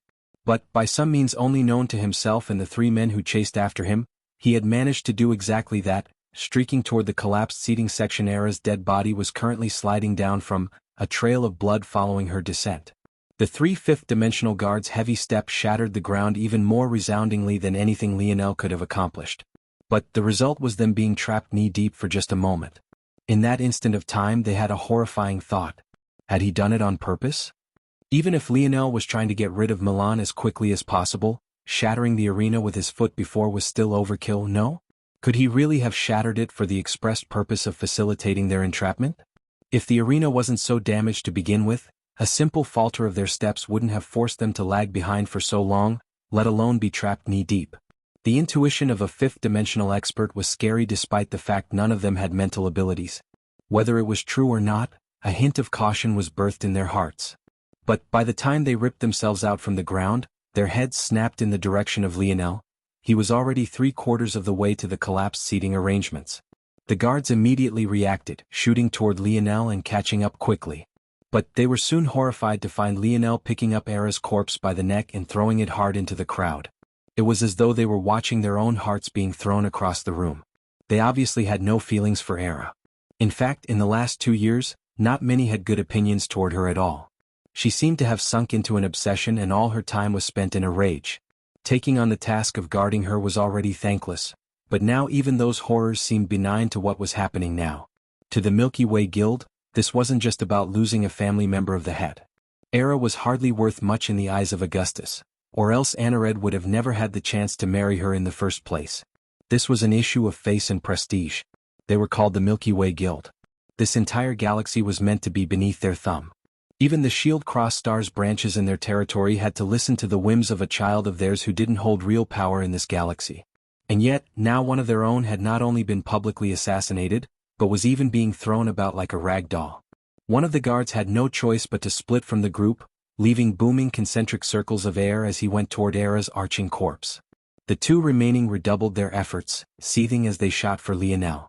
It was as though with his every action, they witnessed their chances at surviving this ordeal slipping further and further away. Lionel landed heavily on the shattered seating section, his expression cold and indifferent. He didn't even glance toward Havoc, who was trembling in a corner barely 2 arms' reaches from him. The latter clung to a slab of broke rock, trying not to fall below. But his trembling hands seemed to want to forsake him entirely. Lionel, though, simply struck out a palm, causing the already partially collapsed rock to shatter completely under a combination of his earth elemental force and his power. Even in his escape, Lionel took the most efficient route, not wasting even the slightest bit of effort he didn't have to. Lionel dove into the hole he created and stepped into the hallway. His body rippled, several clones of himself splitting in all directions as the hole behind him sealed completely shut. Google not even a split moment later, the 2 guards shot through, but what they saw left them frozen. Hundreds of Lionels ran in every direction. With the shape of the pillar, the building plan of this settlement was based out a circular circumference. The arena had been like a nestled egg within this circumference and had a hallway that wrapped all the way around it. In order to accommodate such a large number of people, though, this hallway was wide, being at least 20 meters thick. And at the same time, it had numerous exits, entrances, stalls, shops, and even teleportation formations. Lionel took full advantage of it all, his clones rushing toward every location like a swarm of locusts. His skill in harmonic spear had reached such an impossible point that even sustaining so many to complete so many different actions was as easy as thinking it. Still, the guards reacted quickly. In their experience, clones were just visual tricks. They'd be able to easily pick out the real one by using their internal sight. How could a third-dimensional brat hide from them? But, to their horror, no matter how diligently they swept through the grand hallway, they saw nothing more than the same images of refracting light. In a rage, one of the guards shot a fist toward the Lionel clone, only to find that it passed right through as though he was touching nothing more than air. And to add insult to injury, the clone continued to run like nothing had happened, still pretending to be one of Lionel. The real Lionel had long since stepped through the cracks. Searches for why the guards couldn't find him? That was because his internal sight was far beyond the 2 of theirs. Not only could internal sight be used to sense, it could also be used to protect from the internal sight of others. Against 2 guards at the very beginning stages of the 5th dimension, did he even have to worry about such a thing? But the prerequisite for him continuing to hide like this was in sustaining as many clones as possible. Unfortunately, that would be impossible the further from them he got. Lionel, though, was already prepared for this possibility. The true games would begin when he stepped onto planet Vincero.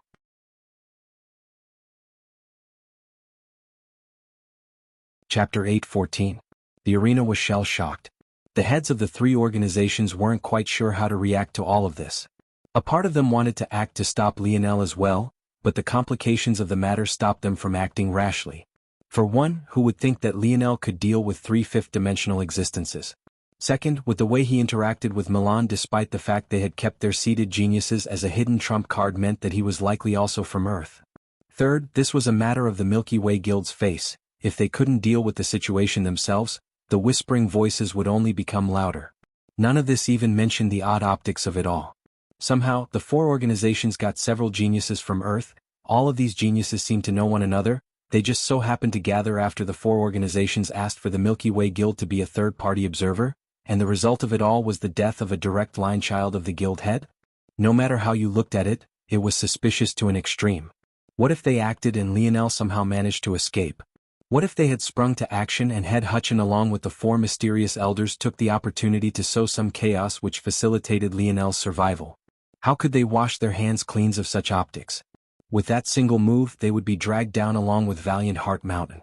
They would go from enemies to allies by circumstance in a single move.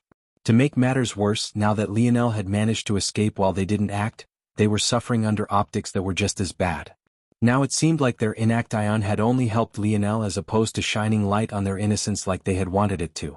Worrying about Valiant Heart Mountain now? How could they? They had to go all out to find and trap Lionel, or else once the dust settled and cleared, even if the Milky Way Guild didn't punish them directly, they had plenty of ways to make them suffer. As though all of this wasn't terrible enough, if they had thoughts of harming the people of Earth to prove the fact they had nothing to do with all of this, the avenues of retaliation Lionel had were now as open as a great sea.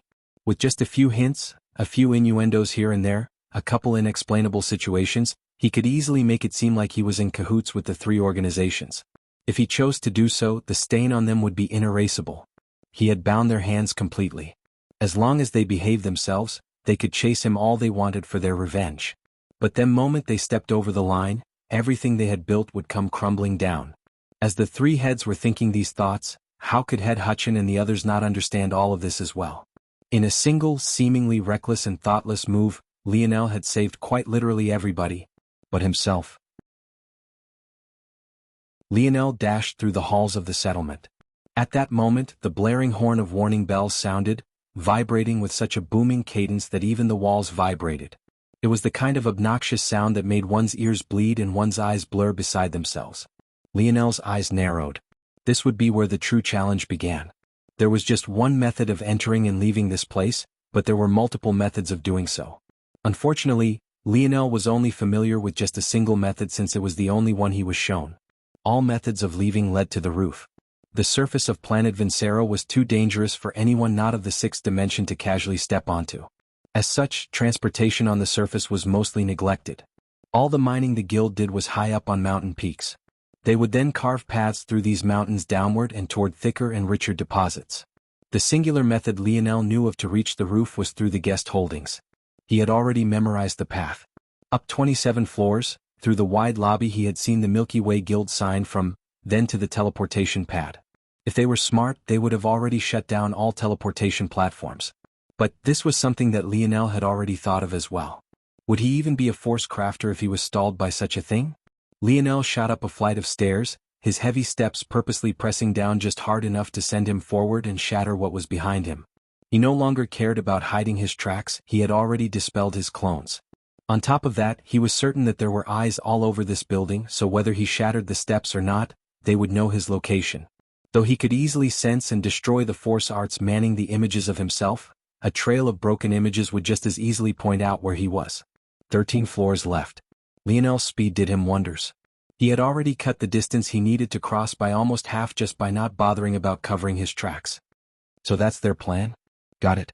Lionel's gaze turned cold, his speed rising to an even higher gear as he tapped into his snowy star owl lineage factor. Star path. A lane of sparkling force appeared before Lionel. As though he was gliding across ice, his pace skyrocketed. This second stage of his speed sub-branch was on a completely different level.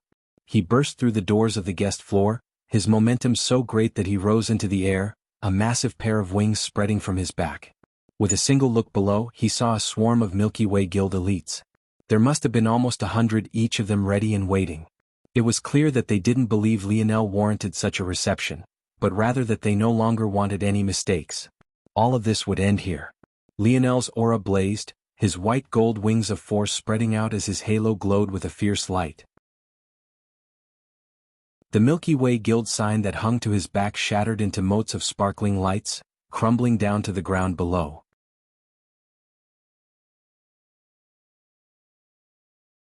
Chapter 8:15. Lionel almost immediately fell to the ground nearly as fast as he had soared, but for some reason to those below, it felt as though he had flown. The image was ingrained into their minds, searing the presence of an existence that would be molded into their very psyches. Clang, clang, clang, clang. Lionel's chain domain appeared again as his palm flipped over. A cascade of illusory and real chains manifested, crisscrossing the room in a sea of endless blackness. The instant Lionel touched the floor, he shot forward. The fifth dimension? It was a level far beyond him. Even after pushing his metal body from Tier 4 to Tier 9, the change wasn't as drastic as he hoped.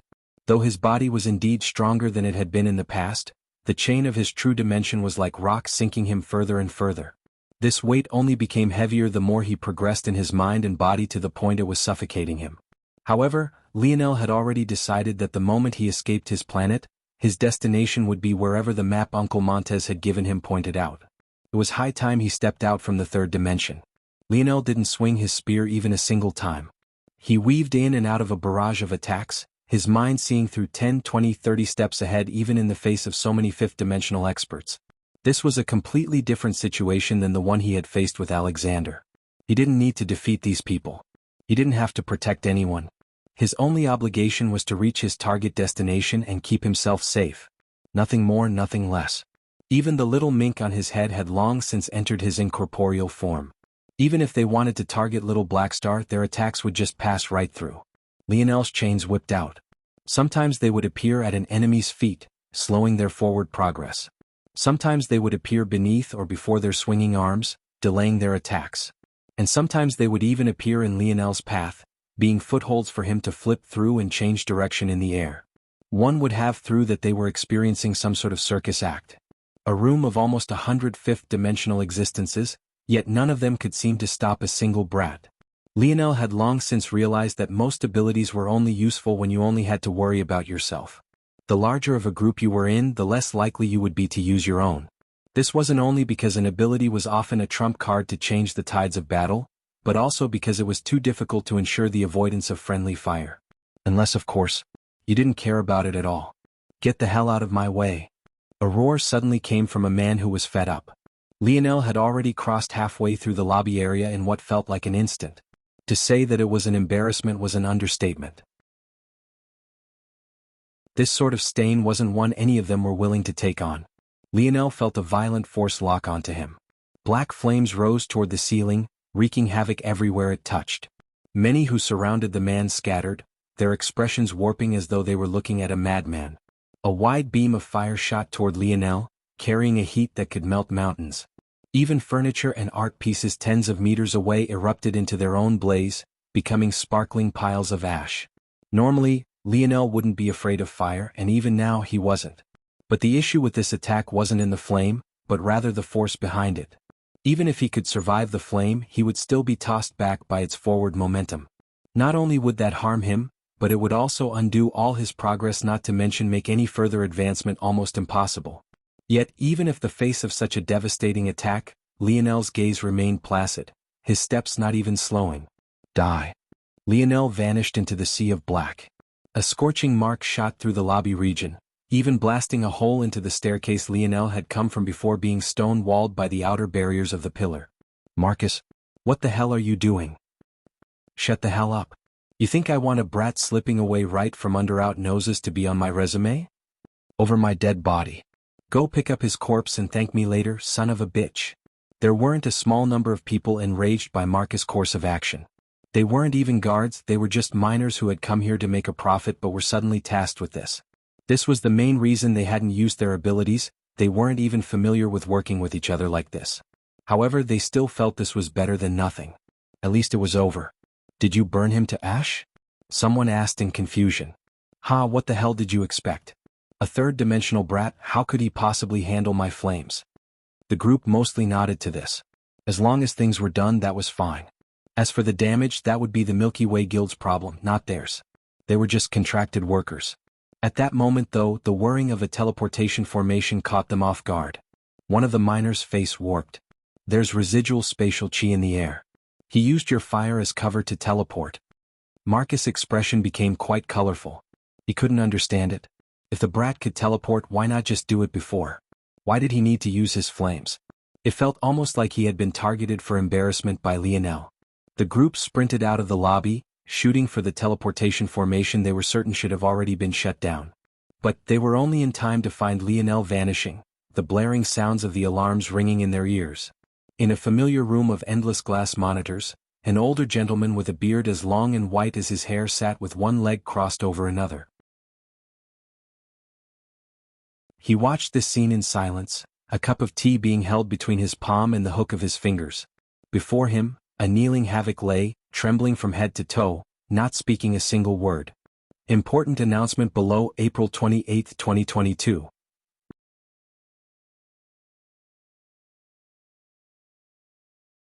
Chapter 8:16. The old gentleman's fingers flickered, causing the monitors to shift and images of Lionel to be spliced together one after another. The video feeds paused, skipped forward and backward, and zoomed in and out to his leisure. However, even after being fine-tuned to the most final and even the most inconsequential detail, the old gentleman still couldn't see how Lionel had managed to teleport. There was no device, there was no flash of force, even the spatial ripple itself was hidden beneath the all-encompassing sea of black flames. There was only one explanation for all of this. Even in that situation, Lionel had timed his trump card so perfectly that even the cameras were unable to pick it up. That meant that he had been willing to be completely covered in those flames for a split moment in exchange for anonymity. But this wasn't the only shocking part about this. The timing was obviously immaculate. What was more impressive, though, was the fact that someone of Lionel's strength actually managed to survive such a thing. The old gentleman flipped the images once again, watching as Lionel reappeared upon the teleportation platform. But once again there was nothing to find there. The only difference between the Lionel of before and the Lionel of then was in the fact his spear was no longer anywhere to be seen. Yet, his spear wasn't left behind, so it was clear that Lionel had hidden it before his maneuver. Interestingly enough, Lionel's clothing was also in good shape. And though he wore the uniform of Valiant Heart which left his chest completely exposed without protection, he didn't seem to have been burned at all either. Interesting. As though he had all the patience in the world, the old gentleman cycled back to the very beginning of it all and watched everything frame by frame. He didn't miss out on a single detail, imprinting everything onto his mind. To give us so much footage yet not make a single mistake at any time. The only information this absence of information gives us is the fact he most definitely has a sensory ability. No other existence could be so flawless. Yet, despite having an ability lacking in combat, he still has such strong offensive strength. Just what family could he come from to have such powerful lineage factors? Is he a spark? If Lionel had been here, even his own face would have been twisted into confusion. A spark? It was a term he had never heard before. However, when the words drifted to Havoc, he trembled outside of his own control. Havoc had been on pins and needles from the very beginning. He hadn't been called here by this gentleman. Rather, he had taken the initiative to come forward and give all the information he had. Since he hadn't done anything wrong or illegal, there was no issue with him being upfront, and it might even help him forge a path for his future. So, the reason he was shaking right now wasn't because he feared dying, but rather because the presence of this old man was too stifling. It seemed that a long time had passed while he was scanning image of Lionel, but the truth was that he had been moving so fast and analyzing images so quickly that he left blurs in his wake. Just the small amount of force that leaked from his actions left Havoc in such a state. Still, that didn't stop Havoc from picking out the old gentleman's words. A spark? It was said that just as easily as the past could influence the future, so too could the future influence the past. When one saw a talent of immense potential, it seemed logical to assume that they came from a great background, but that was a conclusion only those ignorant of the ways of the dimensional verse would make. A spark was a genius without foundation or backing that had such a bright future ahead that they were able to awaken to lineage factors beyond even the imaginations of most. One would think that a spark was rare, and in fact they were, but this was only a matter of relativity. In a powerful section of the dimensional verse, it was more likely to run into a genius with a strong background than it was to run into a spark. However, in a weaker segment of the dimensional verse like this one, if a genius was displaying talent that should only appear in 6th and 7th dimensional folds of reality, the most logical conclusion was that they were a spark. We had already predicted that Earth would birth numerous sparks in the coming centuries, but to actually birth one so powerful so soon. Fascinating, the old gentleman arranged everything he knew about Lionel in his mind. He had a sensory ability. He had high affinity for light, fire and earth. He likely had a hidden spatial affinity or, at the very least, a treasure that could instantly teleport him. And he was more likely than not a spark. The best counter would be, all right. The old gentleman pulled out an odd partially glass device. It looked like a small glass orb embedded into a rectangular cutout of precious metal. The interesting part was that the glass orb floated in space, not attached to anything. Manson. The line was silent for a moment before the groggy face of a half-naked woman appeared on the screen. It was difficult to tell if she was just too tired to notice her state or if she simply didn't care. The old gentleman, though, didn't seem to mind at all as he continued speaking without missing a beat. You have a new target. His particulars are, get the job done. You have until the end of the day. I don't wanna. He's a spark. Manson suddenly shot up. Her breast jiggled along the bottom of the glass orb, but her face was too up close and personal to see much of it at all. Don't you dare give this to any other squad. I'm taking it.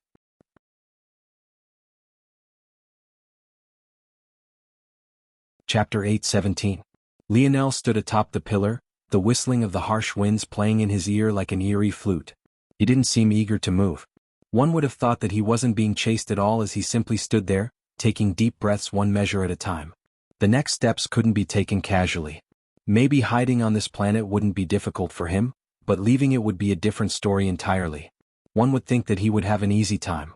After all, he had sent his coach back to Earth from terrain, so couldn't he do the same to himself? Even if it took some time to set up such a formation or draw such a talisman, if he could take his time to breathe, he definitely had time to at least do that, right? Unfortunately, things were not so simple. These winds and hurricanes might have appeared to be just simple works of nature, but the reality of it was that the moment one stepped into the fourth dimension and beyond, all phenomena had a push of force behind them. The only difference was in how much force there was. This was among the reasons why the fundamental laws of physics began to change with each step of evolution a world took. There was a foreign energy introduced that continuously evolved and grew as it became stronger. How, then, could the same laws of the past apply to it? As a result, Lionel was in a bit of a predicament. Trying to teleport out of a world that was practically shielded by wild fluctuations of force would be asking to die. There was a reason why the only teleportations that occurred on this world were within the protected shield of the pillar. Even coming to this rooftop required the force art to be etched directly onto the sturdy surface of the roof itself. The only way Lionel would be able to teleport away from this world was if he could draw a sixth-dimensional force art, something he obviously could do. Or, if he had prepared an anchor on another world similar to the teleportation force art on this very rooftop. On top of that, he had to be very careful about using even short-distance teleportation in this world. In fact, if he could help it, he would rather not risk it at all. Lionel had gone out of his way to hide the use of his divine armor from prying eyes using that wall of black flames. He hoped he wasn't pushed to the point he had rendered those efforts useless. Then, it seems like the only way to really leave this planet is to build a ship. Lionel's cold eyes dimmed, a light chuckle leaving his lips. He pulled out a talisman and poured his force into it. He wanted to tell Aina that he was fine. At the very least, he was still close enough that the winds shouldn't interfere too much. He had poured a lot of effort into these talismans just in case. But soon Lionel frowned. Chem? Are the pillar walls blocking it? He really didn't plan on leaving Aina for a long while. At most, he would just take a week or two and then sneak back to Valiant Heart while no one was looking. By then they could just travel together again. There was nothing stopping him from doing this. But, if the pillar walls were more sturdy than he thought them to be, he would have to wait until Aina left this world to another place. Annoying. Lionel shook his head. It made sense this pillar would have such high resistance against force. After all, it was built to withstand these harsh winds all year. But that didn't stop him from being ticked off. It always seemed that everything in this dimensional verse was designed to piss him off. He just could never have a moment of peace. And the small times he did were all the moments he spent with Aina. Forget it. I need to scout out what kind of minds this place has and see what I have to work with. I'm sure there's an elite team that'll be coming after me soon. Let's go. Lionel shot forward, vanishing in the wind. At that moment, unbeknownst to Lionel, a talisman lay on Aina's palm. It could only be said that Lionel's judgment was clouded. He trusted in his own crafting. He knew at the back of his mind that his level of force arts was far beyond what this pillar could match up to. He knew that his message should have gotten through. He knew that in Aina's current state she would probably be watching the talisman like a hawk and see it immediately. He knew all of this. However, he subconsciously ignored it for one very important reason. Because if he accepted the logic of it all, he would also have to accept that Aina had consciously chosen to ignore his call. Aina had been sitting in a corner of the arena all to her own, her expressions hidden beneath her mask.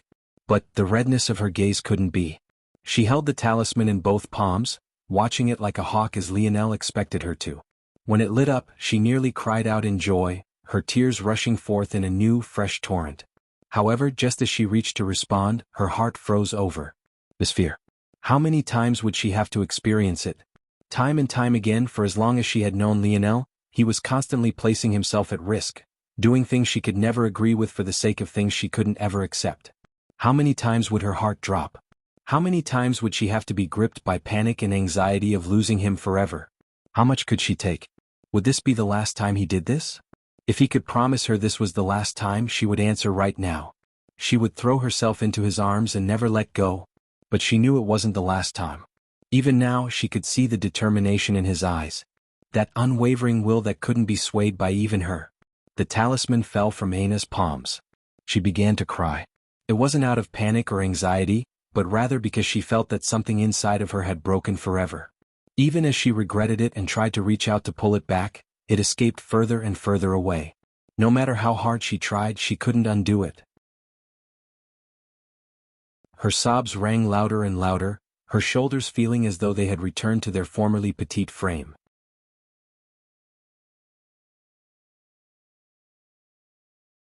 Chapter 8:18. Aina tried to rein in her cries, but she couldn't seem to do so. At a moment like this, Lionel would have already swooped in and placed a silencing array everywhere and even hidden her from the crowd. But he wasn't by her side at the moment. Having had such a thought, she only seemed to cry harder. Milan, who had taken up the duty of guarding Aina as he felt he should as one of Lionel's teammates, suddenly became flustered beyond compare. How was he supposed to deal with this? What the hell was going on? Milan grabbed onto his back. Damn it, Cap. Couldn't you have been more light-handed? The blaring alarms of the pillar made it difficult for even Milan to hear himself, and yet Aina's sobs felt so clear to him. He didn't know if it was because he was close by or if it was something else, but it was almost as though her emotions were being painted onto the air. The truth was that Aina had completely lost control of her mental coercion. Let alone Milan, even if one couldn't hear her, it felt as though her sobs were being projected right into their minds. And instead of growing quieter, they only seemed to grow in strength. Just when Milan truly had no idea what to do anymore, Yuri seemed to appear out of nowhere, sinking to her knees before Aina. Aina, sensing that someone was before her, tried to look up. But all she saw was the blurry silhouette of someone she felt she would recognize if not for her tears. Young mistress? Why Yuri?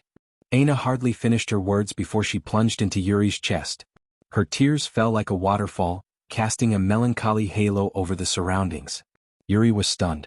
She had never seen Aina like this before. In fact, she could never remember having seen Aina cry at all. The young mistress she knew was like a towering fortress, unaffected by mundane things around her. Even back in the days of Royal Blue Academy, most everything was just a facade. Aina pretended to be the shy, quiet and reserved type in order to not draw attention to herself, but her true personality was nothing like that. Yuri's arm lightly wrapped around Aina's back. She could feel the pulsating trembling and hear the cadence of the ugly cries through her palm. Everything from Aina's wheezing exhales to her sniveling attempts at breathing was felt by her. She could almost feel Aina collapsing from the inside out. Her grip around her only grew tighter, her emotions less and less in her control. I can't do it, Yuri. He's going to hate me? The last words were like a timepiece falling to the ground. The clattering of shattered glass. The destruction of perfectly crafted gears. The ruin of a delicate mechanism sculpted with care and affection. Yuri's expression flickered. This was about Lionel? But why did it sound like Lionel hadn't done anything wrong? But if he hadn't done wrong, then why was her mistress crying? He's going to hate me? Yuri rubbed Aina's back, trying to console her. She had come with good news, ready to tell Aina that she had contacted her father again for the first time in such a long while. But she hadn't expected that things would turn out this way. Yuri didn't know what to do. At that moment, her expression suddenly changed. Her aura flared and a strength many didn't think she had was about to lash out. Just when she was about to reveal something she probably shouldn't, she calmed, realizing that the energy had no malicious intent. It collided with Aina, knocking her out completely. At that moment the blaring sounds of the alarms seemed to grow a pitch louder, but the reality was that they were finally perceiving it as they should. Yuri looked toward Head Hutchin in the distance, her gaze expressionless. But neither of them said or exchanged anything more than a glance. Will this be a problem? One of the mysterious elders spoke. The four of them along with Head Hutchin had all sent a glance toward Aina. Usually, they wouldn't care about the relationships between their students. They didn't have a practice of arranged marriages, so they cared little for it all. However, Aina and Lionel were obviously a special case. There was clearly something wrong here. They were aware that Lionel was from the Morales family. The power he wielded or could potentially wield in the future was enough to crush them several times over. They were already in such a predicament to begin with, they didn't need another enemy. Originally, their main goal was to use Aina to keep Lionel on their side. As time progressed, though, they realized that Aina was a shining talent all to her own and was highly likely to be a spark. Once they learned this, their goals slightly shifted and they began to value them equally, not because Aina would definitely rise to Lionel's level, but because she was their best option. Sometimes, having a genius that was too great was more a detriment than a good to an organization as weak as their own. Of course, they didn't quite understand the boundaries of Aina's talent. Even now, she was keeping her curse within herself to push and train to her absolute limits. She didn't care about showing off to people, her main goal was revenge for her mother. The issue was, though, that if there was something that splintered Aina and Lionel, this could become something extremely troublesome, especially if there was animosity that remained. From their understanding of young masters, a category they seemed to place Lionel in, they might chase after a girl to win her heart. But the moment they failed, if Lionel turned his rage onto Valiant Heart Mountain, what would they do? Head Hutchin remained silent for a long while before he spoke. Wherever it was that the young Lionel Morales entered these last 2 years, he was able to mature to a point that left his past self far behind. Little Aina, however, has not taken a single step forward. Their maturities are misaligned. Their values are misaligned. This was bound to happen. All we can do is brace for the worst and hope for the best. Important announcement below, April 28, 2022.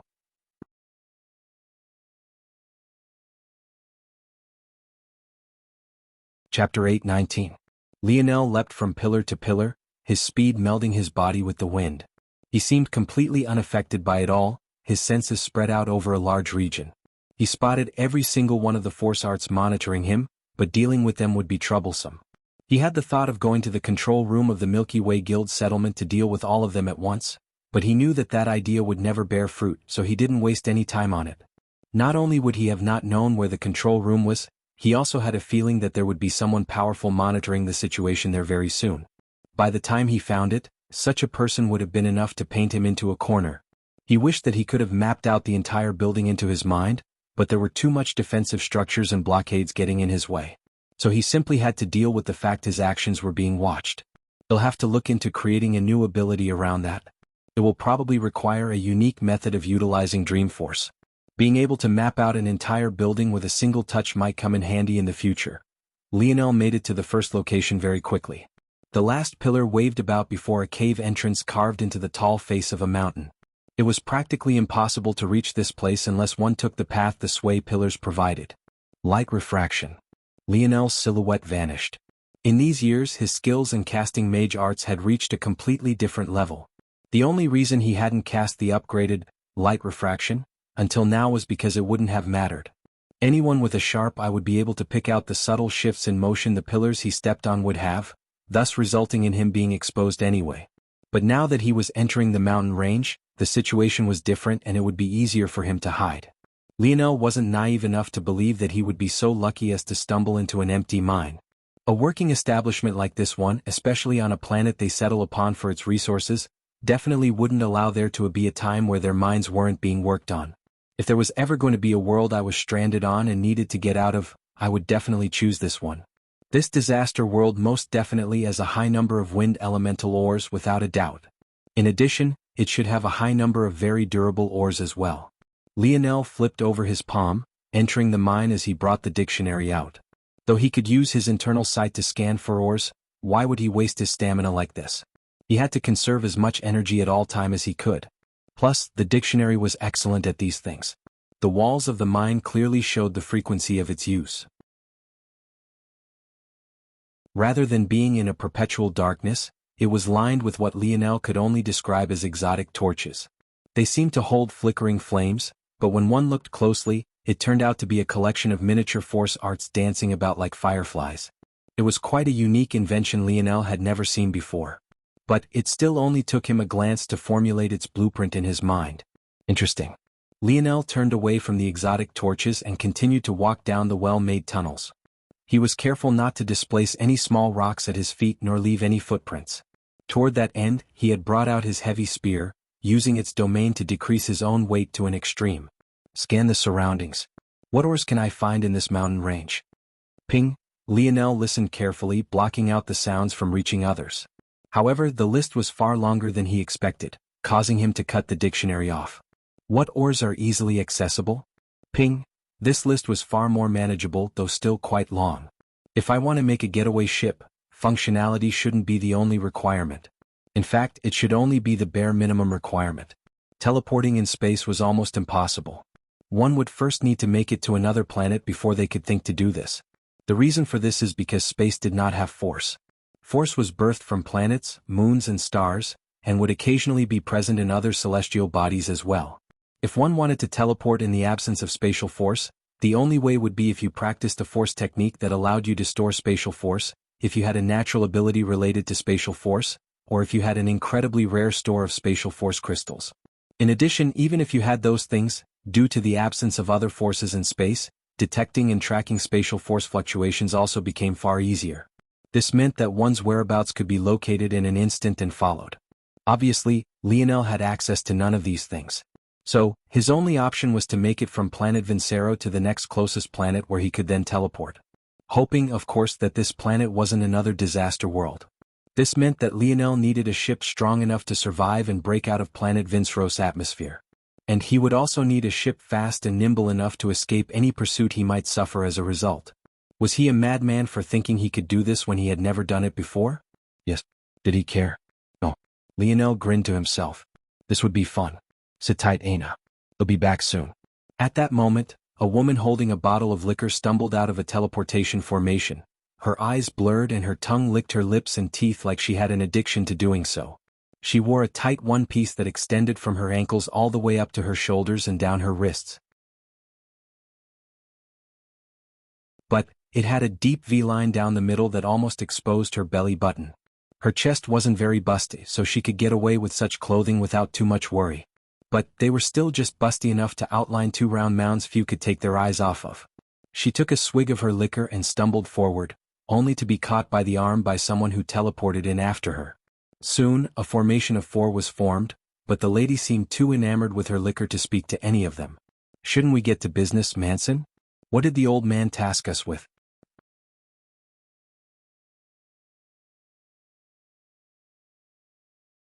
Chapter 8:20? Shut up. Manson steadied herself. Despite the fact she was barefoot, one would have thought with the way she was stumbling around that she was wearing the highest of heels. One could only imagine how hard the liquor she was drinking had to be to put a fifth-dimensional expert like herself in such a state. The 3 men who followed to Manson's back looked at each other and shook their heads. Clearly, Manson had been called up during her leisure time, but when was it ever not her leisure time? Their special team was basically on call at all hours of the day and were a trump card unit of the Milky Way Guild. Adrian. A short man that hardly came up to Manson's shoulders. As though his genes didn't give him enough of a terrible set of cards, he was also balding at his crown and couldn't seem to afford a wig that didn't flap with his every moment. His codename was Shadow Rat. An average-looking man with 2 pistols strapped to his waist. One would have thought that he had come right out of an 80s-era Cowboys movie. Everything from his boots to his hat fit the bill, even his twin guns had a retro feel to them as they sat in their holsters. His codename was Double Shot. Son. He was the tallest of them all, even towering above Manson, who was second. He had deep bags under his eyes that made it look like he hadn't shut them for some sleep in his entire lifetime. The discoloration was so jarring that it even appeared that he had suffered 2 blows to the face. His codename was, and then there was Manson, the stumbling drunk. One wouldn't be surprised if her codename was something like Drunken Fist. But, in a feat of unoriginality, Manson chose the codename Drunken Feet for herself, not that she ever cared to use it. Everyone seemed to know her real name despite the fact the code was supposed to have been there to protect her. At that moment, though, the bottle of alcohol in her hand suddenly fell to the floor. The glass shattered and the brownish gold liquid flew in all directions, creating a puddle of booze and shards. However, as though she wasn't worried for her safety, Manson suddenly dropped to the floor, her palms slamming into the shattered glass. She glided forward on all fours, her bare feet eventually skidding through the mess. The three men didn't seem too surprised by what was happening. The fact Manson was practically sniffing around like a dog right now didn't perturb them in the slightest. Instead, they leaned back and enjoyed the view of her ass sticking in the air, taking in the good of the moment and not thinking too much. "You think it's gotten bigger?" Shadow Rat asked, pulling his wig down out of habit. "They say alcohol makes you fat. Manson's always getting fat in all the right places." Double Shot replied in affirmative. "Except her chest," Shadow Rat pointed out. "You sure have a lot to say for a baldy. A man's value is beyond his looks." Shadow Rat snapped. Sure. They'll believe you when you finally get laid without having to pay for it." The mutual appreciation soon became bickering. Those stood between them, feeling their loud voices jar his eardrums and even their spittle bounce across his cheeks. He didn't move a single inch nor say a single word. He was just too tired to and couldn't be bothered. While they were arguing, he was just enjoying the nice view, his mind thinking thoughts no one would ever know of. Almost there. Manson suddenly came to an abrupt halt. Her nose, which had been in the air, angled downward with a sudden speed. She stood on all fours near a burning trench left by the battle between Lionel and the miners. In fact, if one replayed the video and overlaid it with Manson's current location, it was the exact spot Lionel had used his divine armor to teleport and vanish. However, wasn't focused on this at all. His mind seemed to be taking several mental pictures and storing them into his memory bank. In that abrupt movement, a subtle flash of pink had been revealed. Clearly these two arguing bastards were missing the real show. Nice. A pair of soft nipples, that's rare indeed. Usually they're hard by the time she enters her battle state. This is definitely one for the memory bank. One would never think that the biggest pervert of them all was the man who hadn't said a single word from start to finish. Manson leapt to her feet. Her palms, which should have been cut and bruised by the shards of glass, seemed completely fine. And her movements, which should have been sluggish and uncoordinated, had suddenly become a little too smooth. Her wardrobe malfunction seemed to fix itself. But even if it hadn't, she would have probably been uncaring. "Let's go," she spoke, stepping back onto the teleportation formation. The three men followed after her, Double Shot and Shadow Rat still barking at one another while Panda's lazy eyes remained trained on her swaying bottom. Back within the arena, an unexpected confrontation was taking place. No one had moved or attempted to leave since these things happened for fear that it would be seen as a sign of guilt or involvement in these matters. As a result, many stayed in a state of limbo, though many in the crowd were beginning to get restless. For obvious reasons, things were no longer being broadcast.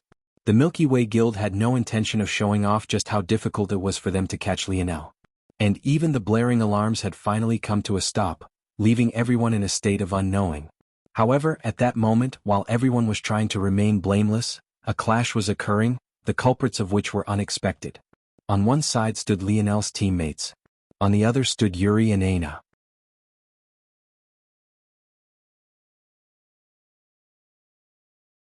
Chapter 8:21. What is this supposed to mean? Joel stood as the core of the group. He knew that he had to. If he let anyone else lead the conversation, there would definitely be some words exchanged that couldn't be taken back. It was his duty to at least try to keep things as amicable as he could, but even he was on the verge of losing his temper. They had all been worried about Lionel. This state of ignorance they were all in just made things a million times worse, especially since they were all forced to stay here without the ability to interfere. It could be said that their nerves were fried, their tempers were short, and their fuses were even shorter. It was a powder keg that was difficult to keep control of, even for Joel. He could barely keep the edge of aggression from his voice, his tone even and calm. At that moment, he wished he could detach himself as easily as Lionel did. At that moment, Yuri stood with several things in her hands. One was the segmented cube that Lionel almost always left with Aina these days. It was one of his most important treasures, and it was the closest thing to home he had.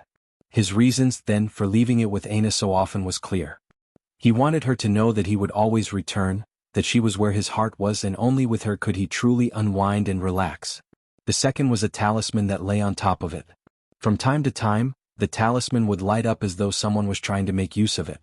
But Joel knew enough about the dimensional verse now to know that anyone who wasn't Aina that tried to use this would trigger something he wasn't sure if he was ready to handle just yet. Joel was certain that this was a mechanism Lionel had left behind to protect Aina. If anyone other than her used it, it would begin recording and relaying the situation back. He knew that if Lionel knew what was happening now, regardless of the danger, he would cut a path back. But that would only end up harming himself. Aina stood a step behind Yuri, her golden eyes reflecting the pulsing light of the talisman. Every time it happened, her gaze seemed to become more and more dead, the paleness of her skin reaching the point of sickliness. She could almost see Lionel on the other side. He should have been focused on his escape, but once or twice a minute he would pour his force into his own talisman, checking to see if Aina had left the restrictions of the pillar. The third thing was the necklace Aina always wore. Lionel had made it for her 19th birthday. Since that moment she had never taken it off. The necklace was more than just a pretty gift. That day Lionel gave it to her was the day she was finally open about the feelings she had for him. She had almost forced herself onto Lionel for fear that if she hadn't done so, she would lose him forever. Lionel had disappeared for months back then, working on the crafts that helped them win the war against Terrain. Aina could still remember every feeling of horror, pain and anxiety she had experienced in those months. But that necklace was like a promise that had always protect her. The last thing was her mask. As sentimental as the other things were, Aina found this to be the second hardest to part with. Every item was like a piece of her soul she was giving away, but this one felt different for some reason. A mask should have been worn in shame or when one wanted to hide. If any other man had given her such a thing, Aina might have assigned it with feelings of self-loathing and hate. And yet, when Lionel gave it to her, she could feel the care put behind it. He didn't give it to her because he was ashamed of her face, he hadn't given it to her because he wanted to help her hide either. He had only given it to her for the sake of helping her live in peace. Every day of her existence had been a constant torture. The pain, the itchiness, the constant reminder that her face was forever marred by the people she hated most in the world, that her mother had likely experienced far worse than just this, until she received this mask. It was as though she had stepped into a new world, one that didn't always have to be filled with agony and remembrance of the worst memories of her life. Instead, whenever she woke up and didn't feel the discomfort she had long become used to, she instead felt the care and affection of the man who poured his heart and soul into making it for her. Aina's eyes reddened, but no more tears fell. Even in her previous unconscious state, she had flooded her cheeks with more than her body could account for. At the moment, even if she wanted to cry more, she couldn't force anything else out. So she stood there, her lips pressed into a line of silence, her skin paling with every passing moment, her eyes losing the golden glow they once had. What is this supposed to mean? I've said it already, Yuri spoke calmly. Please pass on these things to Lionel. We have to leave now. What's that supposed to mean? Joel emphasized his words one at a time, the edge of his voice being more and more difficult to hide, almost like an ever-sharpening blade. It can mean whatever you want it to mean. Aina has not met her father in over a decade and I plan on taking her to him. This is the most I will tell you. Now will you take these things or not?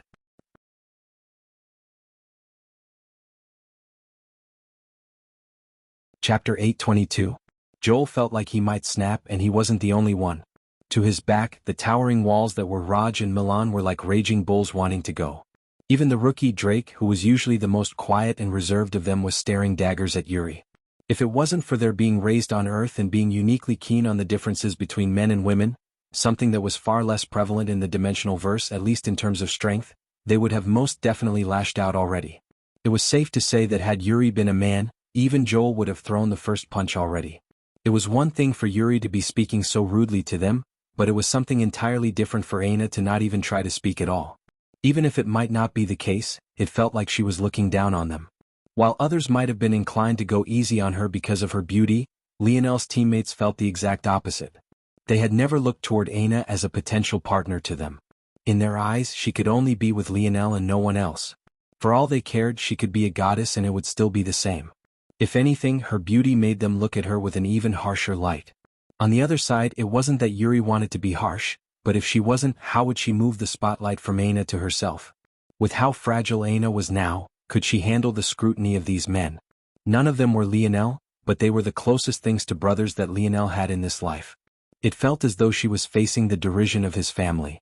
The fact that she could even stand here right now was the strongest display she could muster. Anything else was too much. So, Joel took a long pause. My captain is out there risking his life for our sakes. But your destination is so important to you that it's not even possible to wait for him to be safe? Is it really that this is so important? Or is it that you can't stand to look him in the eye? Aina's shoulders trembled, something that many might have missed due to its subtlety, but Yuri most definitely would not. At that point she snapped. Watch what you say. Yuri almost growled. Or I'll watch it for you. Do you think I'm afraid of you? Joel's eyes narrowed, his body almost giving off a steamy mist. His blood had revved to such a high level of revolutions that his dark skin began to heat up. He was really just that close to snapping, but he wasn't the first to do so. Fuck this. I swear to God, if you stop me from talking, I'll fight it out with you too, Joel. Who do you think you're talking to, tramp? If I ate you, you wouldn't even fit between the gaps of my teeth. Raj was fuming, his big belly rumbling as he tried to step past Joel. If it wasn't for the latter holding him back, he really would have swung already. Stop holding me back, damn it. She really thinks she can just say whatever she wants without getting punched in the lip. Then there's the one behind her who's suddenly as timid as a mouse right now. What? You're too noble to speak to us? Raj was still subconsciously careful with his words when he spoke of Aina. He still felt that there was some line he shouldn't cross over. Even for a man who usually always spoke his mind without the hint of a filter, he had too much respect for Lionel to completely unleash all the things he wanted to, but he had already had it up to here. Joel didn't let go of Raj, but he didn't stop him from speaking either. Fuck. Shit. I always said Captain wasted his time on her. She doesn't even have the courtesy to do it face to face. As though to add insult to injury, oblivious to what was happening, the talisman shone with a bright light once again, sending Raj into an even worse spiral of fury. Even before they learned about Aina's scars, the team had always thought it was ridiculous that Lionel was so focused on one girl. They even teased him endlessly for it. After they found out about her scars and that the face they had come to know was just a cover-up by the high-tech cosmetics of the 25th century, they had felt that it was even less worth it. They were just teenage boys at the time, after all. All they could think with was their lower regions. They didn't understand why a star quarterback would ever waste so much effort on Aina when there were much better girls he could have. Of course, they never said these things aloud, keeping it to themselves. They respected Lionel too much, and while they might clown someone else among their brotherhood for banging an ugly duckling, it was clear that Lionel saw Aina as more than just a one-night lay. But now, all that pent-up emotion, all those times they had bitten their tongues, had come bubbling forth in righteous indignation. They were far more angry for Lionel than they would ever be for themselves. Fuck. Every time I think about how many bitches Cap could have knocked down by now, I get pissed off. He could have a roster spot filled for every day of the week, but he's wasting his time on this. He spent years chasing you. And fine, you don't owe him reciprocation just because he liked you, but you did it anyway. And now you've become beautiful now, so you can't be bothered with Cap anymore? Well, fuck you too. Joel's initial reaction was that Raj's last words were too much. In fact, what was once subtle trembling on Aina's part had become obvious even to them. But there was no sympathy in their eyes, nor did Joel make Raj apologize for what he said. However, for Yuri, hearing these words, she saw red. Her arm raised with every intention of blasting Raj's head off.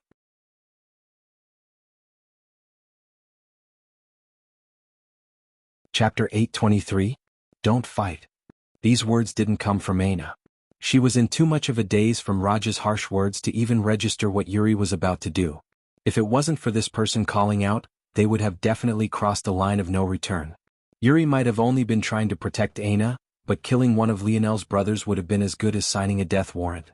There was no way Lionel would ever forgive something like that. And it was impossible to tell if Aina would ever be able to forgive Lionel for killing Yuri. Luckily, at that moment, a cloaked figure flashed between the two groups, her speed beyond their expectations. When she removed her cloak, they all immediately recognized her. This girl, Savon, had always been the third in the group of Yuri and Aina.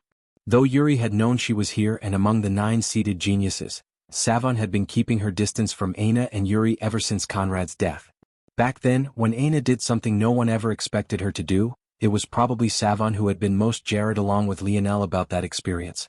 Of course, that moment was just yet another one of the reasons Lionel's teammates felt that Aina wasn't good enough for him.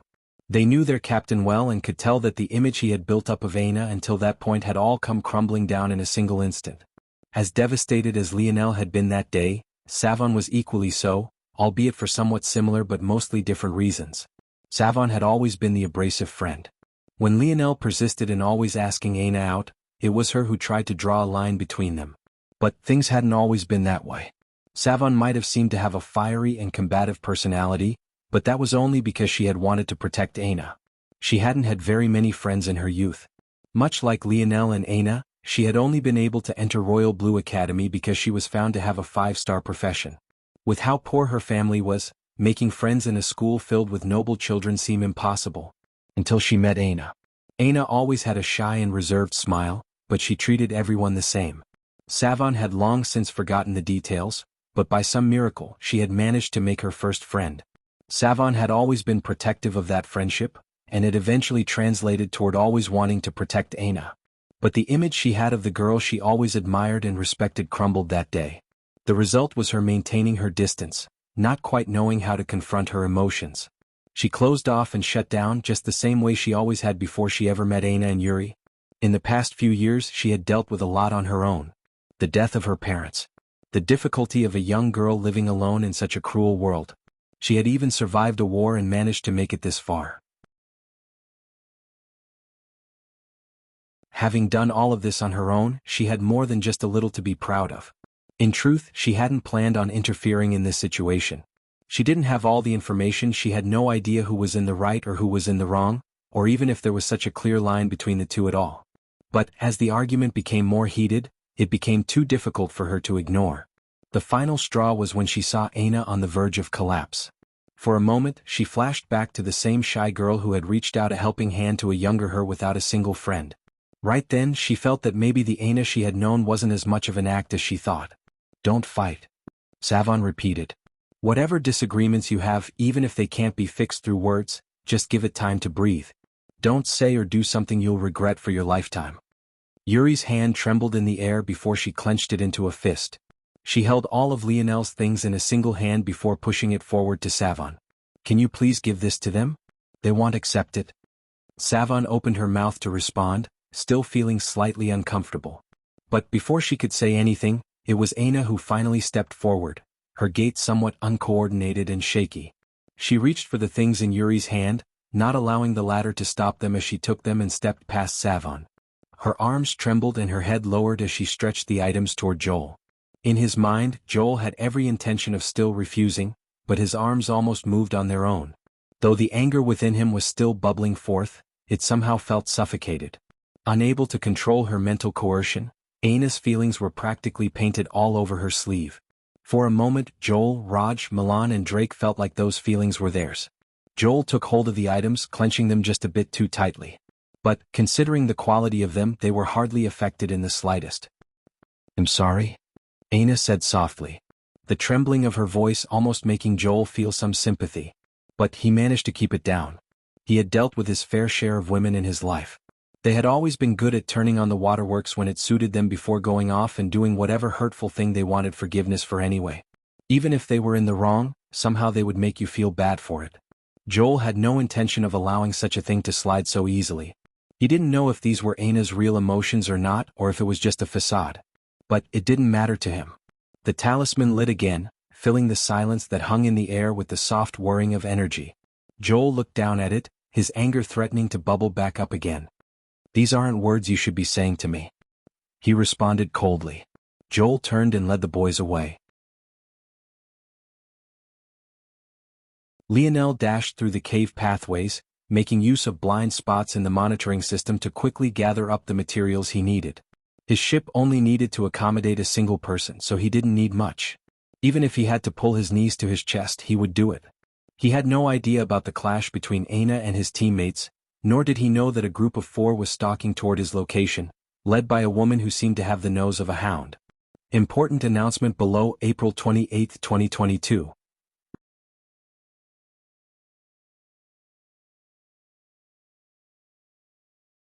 Chapter 824. Lionel dashed down tunnel after tunnel. He had already lost count of the number of miners he had come across. In fact, he had to give up on some valuable deposits for exactly this reason, realizing that it wasn't worth the risk. It shouldn't have been too difficult to accumulate how much material he needed, especially since it was a ship only meant to carry himself, but the task ended up being more difficult than he gave it credit for. It seemed that he would either have to buy a ship in the future that he could modify to his standards, or he would just have to build one completely from scratch with more time on his hands. As Lionel went from location to location, being forced to abandon what seemed like half of them due to too much activity, he grilled the dictionary on the danger of space. Once his head cooled down from the adrenaline, he realized just how crazy his own idea was. Jumping out into space just because he felt like it was the move of a maniac. Who knew what kind of dangers were out there? Unfortunately, this adrenaline didn't come from escaping as one might think. It was instead due to the creeping feeling at the back of his mind that only seemed to get worse every time he sent a string of force into his talisman. Lionel shook his head, dodging around a corner and pressing himself flat against a wall. Two miners walked past him with light steps, neither realizing that they had just been less than half an arm's reach from a criminal their entire organization was scouring planet Vincero for. Lionel had an advantage right now. Though he had been forced to reveal some of his skill as a force crafter in order to activate the deactivated teleportation formations, there was no way they could guess he would have the skill to build his own ship. The question remained then. What did they think he was doing? Did they believe that he was waiting to die? It was more likely than not that they believed he was waiting to be rescued. In that case, what course of action would they take? Obviously, anyone confident in saving him would be a true rival of the Milky Way Guild. That means that the guild would definitely turn most of their resources toward preparing for this enemy. What did this mean? It meant that Lionel could safely conclude that at least within a day or two, at most a handful of elites would be coming after him as the guild entered a state of war. Lionel was only helped by the fact his actions seemed like their own declaration of war. The Milky Way Guild probably thought that some great power was targeting them by first staining their prestige. What would be a greater stain than Lionel escaping unscathed? Of course. How could Lionel have not already considered all of this? Lionel slid past another group and rounded another corner. His arm suddenly shot forward, his actions looking like he wanted to punch a hole through the rock face. And yet, there wasn't even a single sound or ripple as Lionel's arm slipped right in. Beads of sweat fell from Lionel's brow as little Tali wiggled around his arm, slipping through a narrow crack and appearing at the tips of the fingers he had pierced into the wall.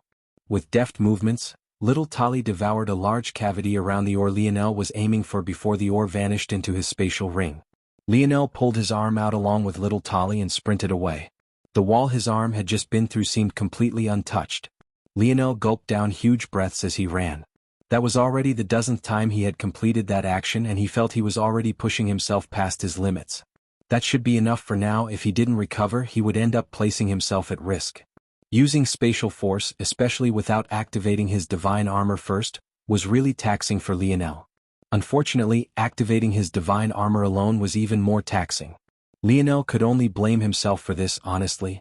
He had been overly ambitious in creating his divine armor, so he made use of evolution ores in the process.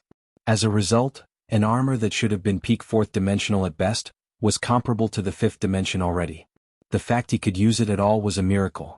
The good news was that as Lionel grew, he wouldn't need to replace his divine armor so quickly.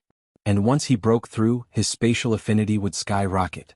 The bad news, however, was that he needed to deal with it being an extraordinarily heavy weight to him for now. This is enough. I just need to find a quiet place. Lionel had already collected enough ores to fill his 5 by 5 by 5 meter spatial ring to the brim.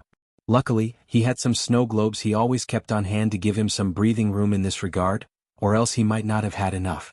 Using the dictionary, Lionel found a location with plenty of escape routes and not a single soul within 200 meters worth of tunnel. After deploying numerous detection throughout all tunnels, he immediately got to work, pulling out all the ores he needed.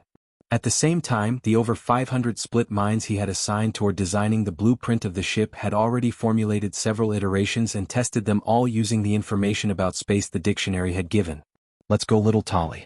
Lionel's gaze suddenly became ice cold. He threw every distracting thought from his mind, turning all of his thinking power, aside from what he reserved for Dream Counter, toward the task at hand. Not only would this be his most difficult craft to date, but he had to complete it within a day, preferably a half day. 3 hours. I give myself 3 hours.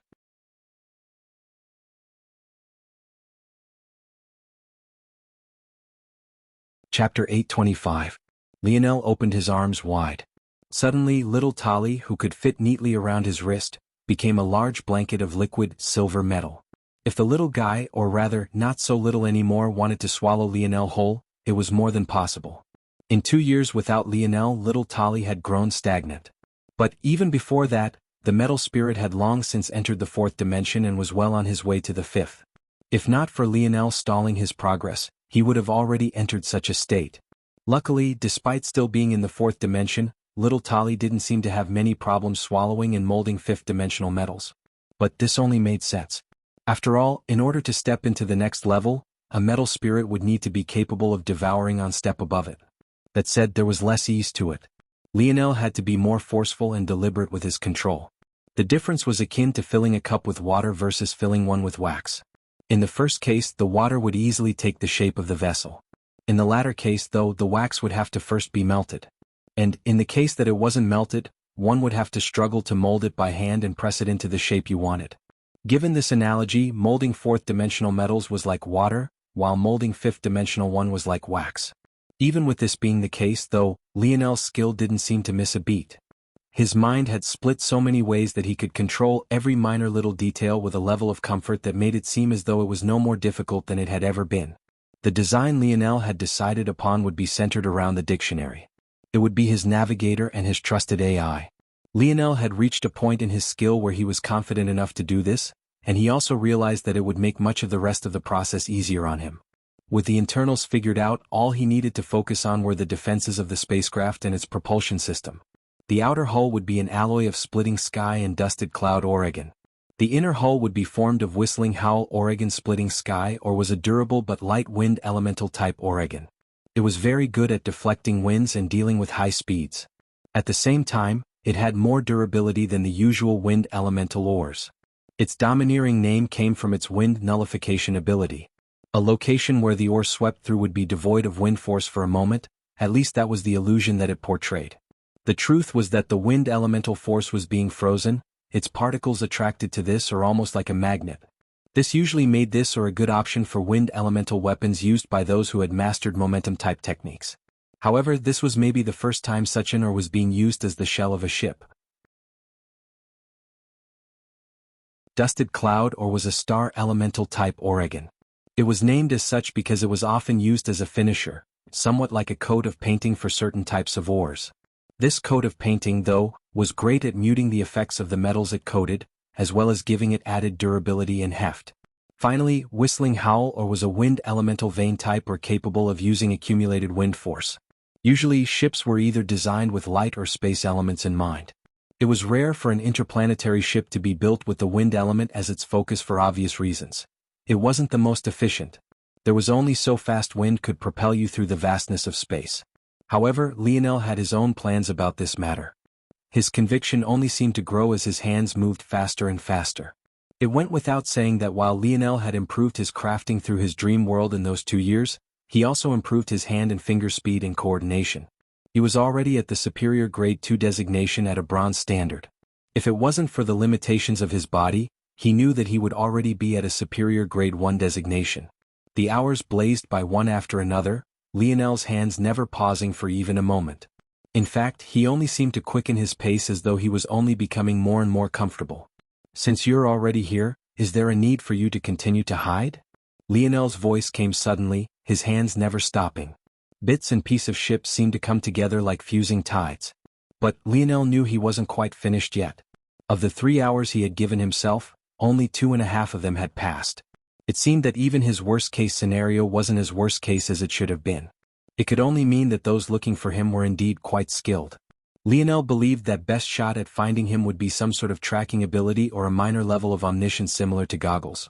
But the latter ability would require a lot of information that Lionel had been sure not to leave, while the former should have been very difficult given the climate. How would you follow someone's scent with so many winds whipping about so viciously, for example? By the time those experts found his trail, whatever smell he had left behind would have been scattered to the other side of the planet. And if they instead chose to observe Lionel's actions instead, he had left behind enough subterfuge to delay them for 3 hours. But it seemed that even he wasn't perfect. Now he had an incomplete ship and 4 experts walking out from the shadows to face him. Of course, it only made things better that this mountain happened to be filled with miners as well. All in all, this was an excellent situation indeed. Lionel sent a glance toward Manson and the others, scattered pieces of his ship laying about.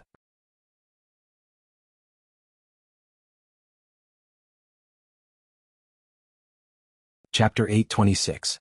Little Blackstar gripped onto the ends of Lionel's hair, baring his little teeth toward the coming enemies. If it wasn't for the sturdiness of Lionel's skin, his scalp might have begun to bleed already. Lionel reached a hand up and gave the little mink a pat on the head, trying to calm him down. The instincts of beasts were usually beyond that of humans, so it was quite clear that Blackstar felt that both he and Lionel were in quite some danger. But this only seemed to be the tip of the iceberg. Little Blackstar's attention had definitely been caught by something else as well.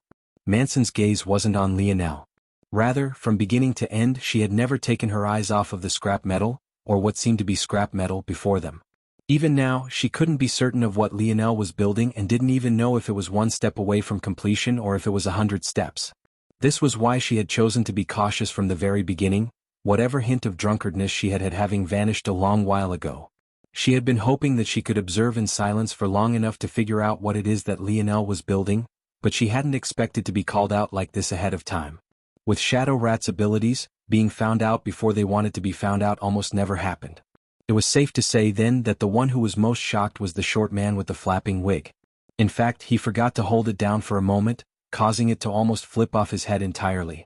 Manson finally took her eyes off of the pieces that lay around Lionel. She wasn't a force crafter, so though she might be able to recognize an ore in its raw or purified form, after it was processed like this, she was at a loss. Still, she couldn't help but look toward Lionel with an eye of curiosity. Even if she couldn't name these metals, what she could do was tell with absolute certainty that they were metals of the 5th dimension, each and every last one of them. Yet, not only was this child able to mold and manipulate them, he was clearly building something. She was a layman, but at least she understood that this meant whatever Lionel was building had to be of the bronze grade at worst, right?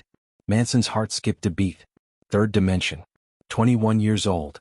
Escaped an encirclement of 5th-dimensional existences. And a bronze crafter? What the hell was this? Out of habit, Manson began to lick her lips and teeth again, but the distinct lack of an alcohol taste left her feeling slightly frustrated. However, she was filled with a different sort of intoxication when she looked toward Lionel, and it definitely wasn't because of his handsome looks. She could almost feel it already. What kind of high would she experience snuffing out such a genius? How good would it feel? Manson's bare toes curled along the cold stone ground, her legs squeezing. 10 short claw marks were left in their path, filling the quiet atmosphere with the sound of scraping and cracking stone. Manson's entire body quivered, a gentle gasp leaving her lips. Her breath was so hot that despite the temperatures not being near freezing, a steamy fog left her. Her face flushed red and her pupils dilated. She looked as though she had entered a drunk state once again, except this one seemed even less innocent than the one from before. Sparks flew within Lionel's dreamscape, but he frowned when he noticed where they came from. That region of his dreamscape only lit up when Aina reached a less than holy peak. The fact it was lighting up now for a woman he didn't even know filled him with an irrational rage. Lionel didn't know why he was reacting this way. Maybe it was because his talisman still wasn't connecting, maybe it was because he felt he had done something wrong, or maybe it was purely because this woman was encroaching on something she should have never touched. But whatever it was, he was pissed. Lionel's pale violet eyes suddenly gained a flash of red. Bang! The tunnels quaked, a surge of violet-red energies emitted from Lionel's body. In one instant, he had been a calm young man unperturbed by all. In the next he felt like blasting his fist through someone's chest. Manson shot forward, using the ground she had scraped as an anchor to propel herself. She seemed to have every intention of destroying everything before her, including Lionel's crafts. No matter what it was, it wouldn't matter if it was all in pieces, right? She rose her leg up high, performing a perfect vertical split. Winds and forces swirled around her bare heel as she axe-kicked it downward. Just the momentum of her planted leg was enough to destroy everything. As for the strength of her actual kick, did it even need to be explained? Lionel coldly watched on, his senses reached out and grasping at each one of the pieces of his craft. With a thought, they all shot backward under his control, floating as though he had a telekinetic ability to manipulate them. Lionel dodged out of the way of Manson's kick, trying to store away the pieces of his craft one by one. It was just unfortunate that doing so required touching his hand to them. The result was Lionel dodging around the wide cave expanse, jumping, hopping and leaping toward the pieces he purposely hung in the air out of the way of danger. He had expected Manson to target the pieces of the craft after a while, but she was so enamored by the prospect of crushing him that none of it mattered to her. If Lionel was dead, would he even get the chance to use his craft in the first place? So why not focus on ripping his head off?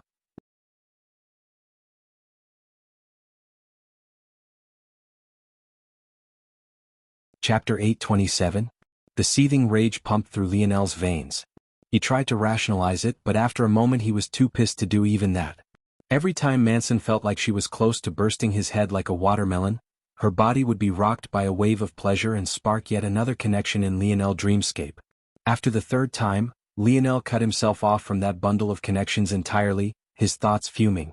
And yet, every time it happened, Manson's face would only become more flushed and her actions more drunk. Even as this happened, her kicking speed seemed to increase and her body became more limber. Lionel was suddenly having a tougher and tougher time predicting her next attack because they simply had no logic to them.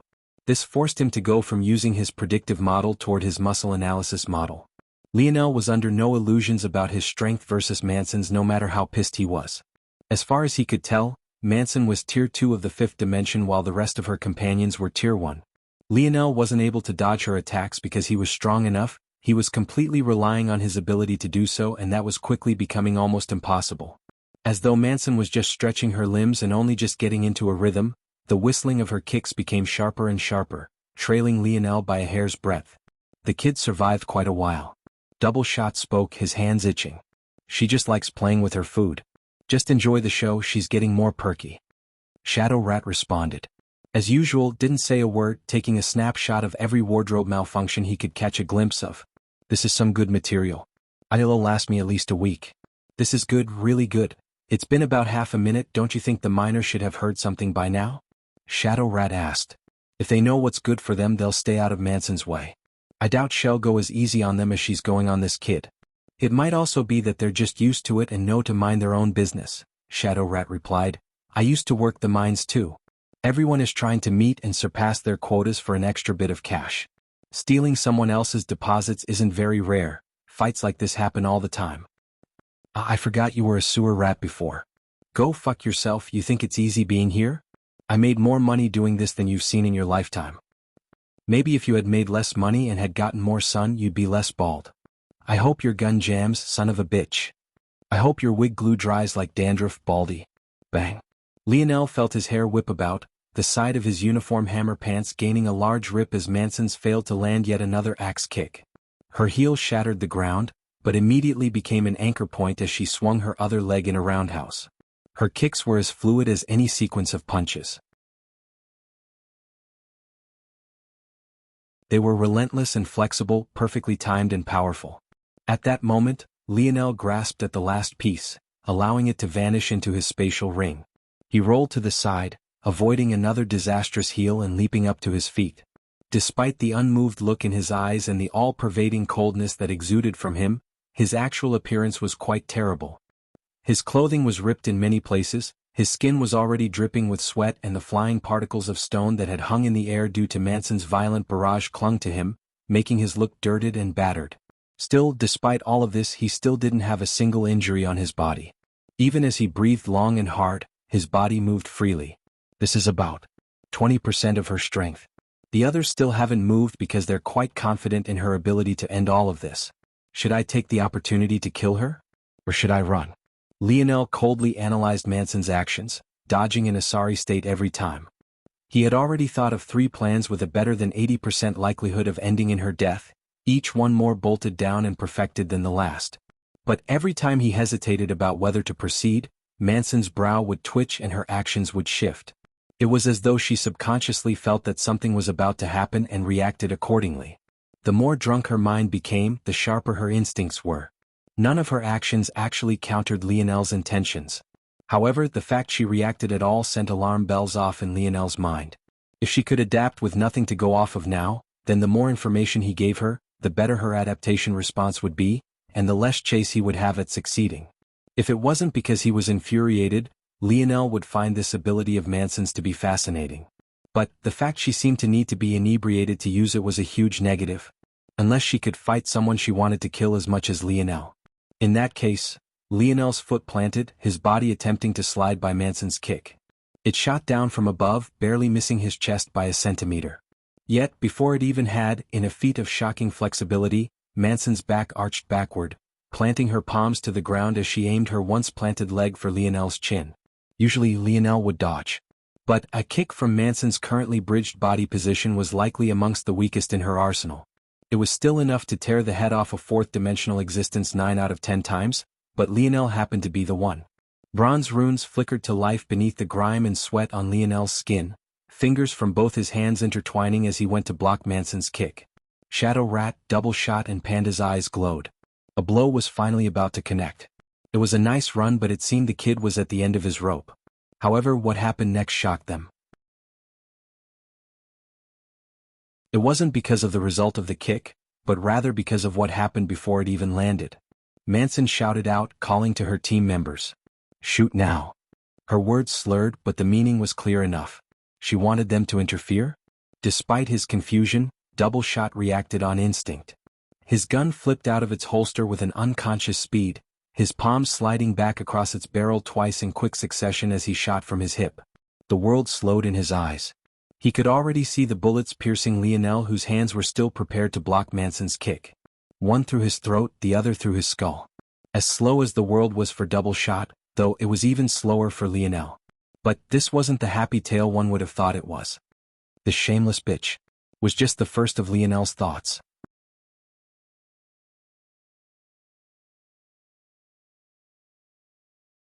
Chapter 828. Lionel's mind accelerated to the point he could almost see the movement of the bullets through the air on a frame-by-frame basis. As old and dated as Double Shot's pistols looked, they shot with a speed beyond anything an old Western movie could match. In fact, if those two shots were fired off in a third-dimensional world, even space itself would be torn apart to carve a path out for them. With that speed came a lack of responses Lionel could make. He was at most 50 meters from Double Shot, and the speed of the bullets wouldn't allow him to tilt his head and neck out the way in time. Rather, it wouldn't have had Lionel reacted to the two shots as opposed to Manson's words. Lionel's ability had been entirely focused on Manson, and more specifically the movement of her muscles from the very beginning.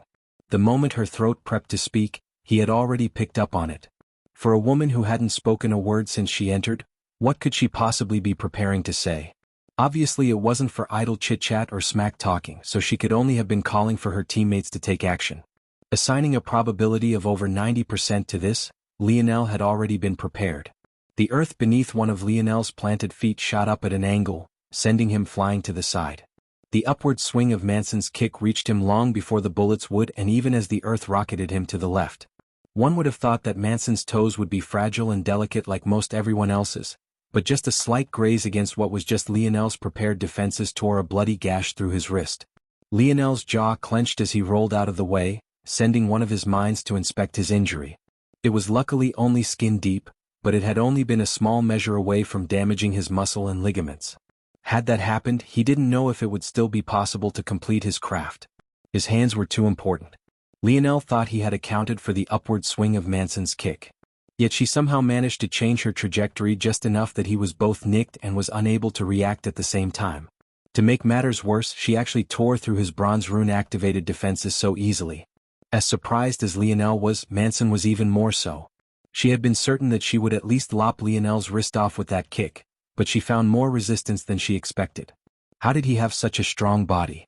Manson made use of the momentum of her kick to flip herself back to her feet, her movements looking as agile as a cat's. If it wasn't for her drunkard appearance, she would definitely be capable of playing the role of feared assassin. But the light gasps that left her lips and the flush to her face ruined that entirely. "Get in formation." Manson's words slurred again. As much as Manson's previous words shocked her team, this was like a nuke going off in their minds. Even though they always set out as a team, the reality was that they rarely, if ever, actually used their formation. Usually, it would just be one of the three of them dealing with the target. As for Manson, she only participated if the mission was interesting enough, like if there was a spark involved. But the four of them all taking action at once? That only happened if, how annoying. Lionel's gaze grew colder. It seemed that they truly wanted to take things seriously. He had yet to ask the dictionary what Manson's ability was because he hadn't gotten any breathing room to do so, but he could piece together most of it himself. Manson had an intuition ability type. This ability type was split into alert, foreshadowing, instinct, prediction, and foresight. Once again, the fifth, in this case foresight, was reserved for savants. From what Lionel could tell, Manson was usually in the mid to high level of the second stage, foreshadowing. She could gain an inkling of what was happening and react to it, but the image wasn't clear nor obvious. Often those at this stage had to rely on many decades of experience and training to make good use of foreshadowing. Manson, though, seemed to be quite unique. She had learned to dull her senses to an extreme to simulate a higher level of her intuition ability type, crossing over into high levels of instinct, bordering on prediction. The caveat, though, was that she had to be drunk off alcohol, or orgasms. If Lionel wasn't so enraged with Manson encroaching on something she shouldn't have, he would have been impressed by her ingenuity. In a third-dimensional world, Manson would practically be an oracle, at least when it came to one-on-one combat. In a fifth-dimensional world, though, her ability could almost be classified as useless to most, yet she managed to find a way to make it so powerful. It felt like the methods of the dimensional verse were endless. But this was no time to be praising Manson. With her words, Shadow Rat double shot and came forward, encircling Lionel as though he was some sort of demon warlord. One would have thought that with their personalities they would crack a few jokes or tease Lionel a bit, but they seemed to have thrown all of that out of the window. It was either that they were consummate professionals, men who understood when it was time to play and when it was time to work, or they had an almost blind confidence in Manson's intuition. If it was the former, Lionel would still have some wiggle room. Even as professionals, there was a chance they might still believe him to be beneath them. But if it was the latter, that would mean that right this moment, they saw him to be just as dangerous as Manson believed him to be. And that was a problem.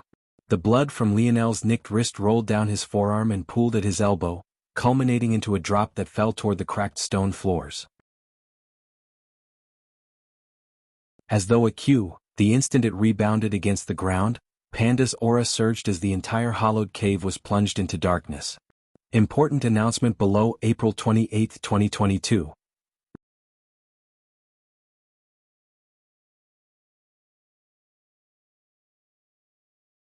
Chapter 829. Lionel's pupils constricted. In that moment it wasn't just about sight. If it was that and that alone, he could take this ability to be nothing more than a parlor trick. With his internal sight, why would he care about a little darkness? This cave wasn't exactly well lit to begin with, especially given the sheer size of the space.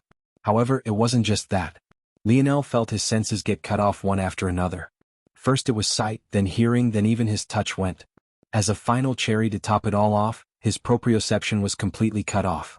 Lionel's first instinct was to release his domain, but he restrained himself. This sort of uncomfortable feeling where he wasn't even sure of the relation of his limbs to the other parts of his body even left him suffocating. Proprioception was such a fundamental sense to the human body that those who lost it wouldn't even be able to walk without watching their feet move. It was the ability for one to subconsciously know where your body parts were in relation to one another. Even if one closed their eyes, they would be able to touch a finger to their nose without much difficulty or thought. Someone who had lost their proprioception would be completely unable to do such a thing.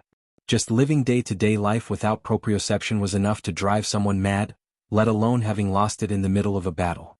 For Lionel, who was used to controlling each and every aspect of his movements, it was no wonder he felt so stifled and almost reacted on instinct rather than logic. He couldn't reveal his domain so easily. While they should already have information on his chain domain as far as they were concerned, all it could do was help restrain people, and if used a bit cleverly, it could give him some flexibility to his movements. But they wouldn't understand the suppressive abilities of his domain, nor would they know that it would mostly give him control of his body back. He had to save this for the perfect moment. My senses are cut off, my proprioception is gone, and my internal sight has been restricted to an extreme. I can't monitor the detection arrays L left behind anymore, but I have just enough range to cover this entire cave space. There was no way that the four teammates would guess that Lionel would still have such a long range, and Lionel immediately made countermeasures to ensure that Manson couldn't learn this through intuition. They'll lock onto the three men. Simulate where the woman will be and avoid allowing my internal sight to touch her. Only lock onto her when she enters a 10-meter range. That will be cutting it close, but it should be just enough to react. Lionel's internal sight sprung into action. He wrapped it around his own body, replacing his lost senses with it. He locked onto Double Shot, Shadow Rat, and then finally, he began to simulate Manson's movements, using the shifts in the ground to avoid accidentally passing her by with his internal sight. Lionel made all these decisions in a split moment. His drop of blood hadn't even completely settled onto the ground when he finished. 10 meters. The voice wasn't meant for Lionel to hear, but he knew it was Manson's. The moment it descended, he knew his plan had worked. Manson's voice traveled through this odd dark domain in such a way that made Lionel realize that it was meant to be a covert form of communication built into Panda's ability. This was a huge plus. It made it even easier for Lionel to pinpoint Manson's location. He just had to pay attention to these strings of conversation. At that moment, Shadow Rat vanished. He seemed to sink into the ground, his short body disappearing without a trace. And yet, even after another split moment, he didn't appear anywhere. However, that didn't stop Double Shot from suddenly letting off another 2 rounds. Lionel's body shifted slightly to the side. He thought about letting the rounds hit him, just so that he could continue to leave Manson in the dark. But in the end he decided to test something. It was a calculated risk. He realized that when he intercepted Manson's voice, she hadn't seemed to notice. At the very least, her intuition hadn't gone off. There was a chance that Manson had realized and was simply hiding this fact, but Lionel believed that there was a 70% likelihood that she hadn't noticed at all. If that was the case, that meant that the less involved with Manson herself the action was, the less likely it was that her ability would pick up on something odd. Not only had her voice left her body, but it was being carried by an ability that wasn't her own. This made it difficult for her to read Lionel. Perfect. Lionel's eyes narrowed. The more things he could take advantage of, the better. However, what he heard next made him realize that things would be difficult. Lionel had managed to jump the hurdle of his lost proprioception by coating his body in his internal sight. That way he could watch his every movement and control it at the same time. Thanks to this, he was able to sway out of the way of the bullet. But he dodged. Panda's voice traveled to Double Shot and Manson, making Lionel's heart skip a beat. It seemed that he had still underestimated this ability. It could not only cut off his own senses, but despite being affected themselves, the 4 teammates had one of them who could see just fine. Panda might have not realized that he was listening in on their conversations, and he also couldn't tell the range of Lionel's internal sight, but he could still keep track of almost everything that happened within his ability's range. Just when Lionel's mind was kicked into overdrive again, a shadow suddenly gained form to his back, melting into the darkness of Panda's domain seamlessly. Shadow Rat had appeared again, a glistening dagger in his hand.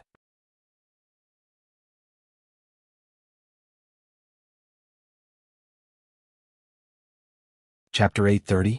Lionel's pupils constricted. A domain that cut off the senses. A sharpshooter that wasn't bothered by it. A leader that could ignore it all with intuition. And now a 4th team member that could make use of the all-encompassing shadows to move where they pleased? The composition of this team was enough to make anyone numb. But for Lionel, his eyes suddenly lit up. He had gotten the final piece of the puzzle he needed. Little Black Star. Yip. Shadow Rat suddenly found himself frozen, stuck in a state of corporeal and shadow. He couldn't retreat and he couldn't advance. It felt like some higher being had grasped onto his very soul. Beseech you. In the darkness, a little mink flashed. When he appeared again, grasped between his little claws was a still beating heart. With just the smallest squeeze, it burst apart, falling in a rain of blood and gore. Panda was the only one who could see this scene. The contrast between Blackstar's adorable little twitching whiskers and his bloody actions made even the apathetic veteran's heart seize. To use a darkness domain and a shadow teleportation ability against the sovereign of the shadows. It was like leaping with both feet into an early grave. Panda was at a loss for words. He didn't quite understand how to explain this. In the midst of battle, the greatest weakness of his ability was how long it took to communicate things. This was why it was so important to have Shadow Rat who was unaffected by the darkness, Double Shot who could mark his target ahead of time and aim accordingly, and Manson who could move on instinct. Together, they needed minimal communication even in the midst of such darkness. When Manson said 10 meters, that was about the only communication that would come from others to himself. When it came to those with high-level sensory abilities, Manson was the only one who could pinpoint their limits quickly. Yet, not only had Lionel dodged 2 bullets that were shot from outside his range, Shadow Rat had picked the time just after Lionel dodged to attack as well. Usually this was the perfect moment. But in practice this time he had walked right into a trap. That little mink. Why wasn't there any information about that little mink? The laziness of Panda's eyes vanished. He realized that he had to pull his domain down. This was the only way they would have a chance. However, he realized right then that his movements became sluggish. A mental coercion dulled his reflexes. All he could see were 2 floating orbs of violet hovering within the darkness, piercing into his soul. When time sped back up, he grabbed at his throat, the words he tried to speak coming out in a gurgle. He couldn't fathom how the old gentleman, a man known for his care and meticulousness, could possibly miss such an important detail. Not once had he mentioned this little mink. Not a single time. As Panda's vision darkened, he felt that at least it was good that his domain would fade away. That would give Manson a chance. Unfortunately, his last sight was of a little mink leaping down from his throat and tearing a hole through his chest, taking with him a shadow that somehow felt eerily familiar to him. He couldn't even think about what this meant before he collapsed completely, dead. Lionel lightly tapped his foot, appearing before Double Shot in a flash. The latter panicked. He couldn't see in the darkness like or Shadow Rat could, but his ability was a sensory type under the category of marksmanship. It allowed him to attach a marker to a given target that would give him information about their location and give him the ability to aim toward them even with his eyes closed. Obviously, it was a low-level marking ability because it didn't have a homing ability, but it was still enough to tell that Lionel had suddenly gone from 50 meters from him to less than 5. Knowing where Lionel was, he was still able to aim and shoot. But how could Lionel be pinned down so easily? Lionel sidestepped once, sliding out of the way of the bullet the instant Double Shot pulled the trigger. The latter, however, was still a veteran. Flipping the holster of his second gun, he aimed and prepared to fire, only to feel a piercing pain to his back. His hands trembled, his shot firing awry. Even though he couldn't see a thing, he didn't need to feel that gaping wound that now hung at his chest. He died. Oh. As had been said long ago. The best chance one would have at beating Lionel was on as neutral a ground as possible. The more variables you added, the more abilities you had, the greater advantage you thought you had grasped. The more likely you were to end up dead. Lionel turned toward Manson's location. All of this had occurred in just a few seconds. It seemed as though she was still waiting for Double Shot and Shadow Rat to finish their probing strikes before she took action again. Those flashes of her death she had felt when she fought Lionel were firmly imprinted onto her heart. Even now, she was being as cautious as she could be, having no idea that 3 of her teammates had already died. Lionel calmly took out his sniper rifle, resting it on his shoulder. Now that Little Black Star had taken Panda's ability, he could feel Manson's presence with absolute ease, even without risking her sensing his internal sight. But at that moment, Manson's hair all stood on end. She suddenly felt that danger that had been to just one direction was coming from everywhere. The suffocating feeling of her death bore down on her from all sides. A bitter smile curled her lip. It seems that she was dead too. Lionel pulled the trigger, sliding back a meter beneath the recoil.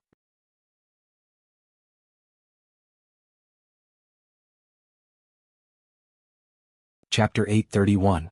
Lionel took deep, heavy breaths.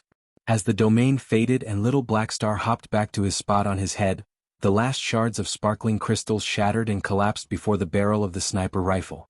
Firing with enough force to kill a Tier 2 fifth-dimensional expert was really almost too much for him. It wasn't even necessarily the light elemental force, but rather the construction of earth elemental force he needed to use. Lionel shook his head, his face a bit pale. He looked toward Manson's corpse, seeing the large hole through her heart. He could only say that he was quite lucky to have Little Black Star. The reason the old gentleman had never mentioned the little mink wasn't because he underestimated Black Star. This was a man who had spent precious moments poring over the footage for even the smallest detail. He would never forget to mention an odd little mink that seemed capable of sitting completely still even in the face of so many fifth-dimension experts. The real reason was because the old gentleman had never seen Little Black Star to begin with. Little Black Star liked to be in his incorporeal form. This form allowed him to continue to benefit from his shadow world, continuously growing stronger with every moment. When one was in the presence of Little Black Star, you could see him in this form, anyone could. You could even hear him should he choose to allow you to. The issue though was that cameras couldn't. Had the old gentleman questioned the miners under his charge or those who had personally gone to the arena, they might have been able to tell him that Lionel was followed around by an odd little mink. However, how could he know to ask such a thing? Especially when time was already so tight. The result was the old gentleman being completely unaware of Little Black Star, leading to the group being caught completely off guard. Of course, it also helped that Little Black Star was already at the quasi-fifth dimensional level. The little guy might not have had as much battle experience as Lionel or Aina, but he definitely had far more raw strength. When this was paired with Lionel directing him in battle, the duo wasn't to be trifled with. In fact, Lionel believed that he had almost neglected the little guy too much. Black Star was still an infant, yet he was growing so fast. If it wasn't for a cap in resources caused by Lionel's absence these last 2 years, the little guy would have already entered the fifth dimension. Lionel understood that he definitely needed to direct Blackstar's growth with more purpose and caution. Lionel smiled lightly, scratching Blackstar's little head. He tried to use his talisman, but once again it didn't go through. Let's move from this place. That pandied man's ability won't be very useful to little Blackstar in the future. But it's decent for now. There were too many weaknesses to Panda's ability. If not, how could Lionel have dealt with it so easily? Had he not been saving his domain and his stamina, he could have blown that fake domain away, and anyone with a strong comprehension of universal cycles could do the same. The good news was that the ability was more powerful in little Blackstar's hands, but not enough to make it lamentable to give up in the future. Lionel gazed toward the corpses around him and shook his head. Their abilities weren't worth taking either. With a flash, he disappeared down a corridor, finding another location to finish his ship. By this point, the planet was completely surrounded. Ships of massive proportion hung around in a silent orbit, all focused on a single task. They all understood their task well. Failure would not be allowed. The prestige of the Milky Way Guild was on the line. To fail to capture the young man that had so publicly slapped their faces would be a failure of epic proportion. It could not be allowed, and they all knew it. Within one of these ships, in a luxuriously decorated cabin, there was a different atmosphere. While the others might have been filled with a horrid weight, this one was filled with rivalry, youthful vigor, and most important, condescension. Even in death, that little bitch couldn't do anything right. First she brings home some fourth-dimensional piece of trash, and now she causes all of this trying to get revenge for him. I swear if I could, I would dig her up just to bury her again. The voice came from a snarky young woman wearing a fiery red dress. She would have had the elegance Era had when she was alive if it wasn't for the perpetual sneer that upturned her bright red lips. It was hard for one to decide whether they wanted a taste of her beauty, or if they would prefer to just punch her in the face. Her two elder brothers, though, didn't seem to want to correct the attitude of their little sister. In fact, the look between their brows seemed to suggest that they wholly agreed. This time Era had really screwed them. The Milky Way Guild wasn't exactly in a precarious situation. In fact, they were stronger and more powerful than ever. The trouble was that any decline in all of history was almost invisible to those at the top. Their father, Guild Head Ovaltine, had drilled this into the minds since a very young age. The more powerful they were, the more the weak would want to band together to knock them down a peg. The only way to avoid this was by being so powerful that no one dared to do even that. Their father was on the verge of entering the sixth dimension. Once he did so, they would finally move forward with the next of their plans and bring the guild to a bigger stage. And yet, just when they were on the cusp of an even greater height, this happened. It was simply unacceptable.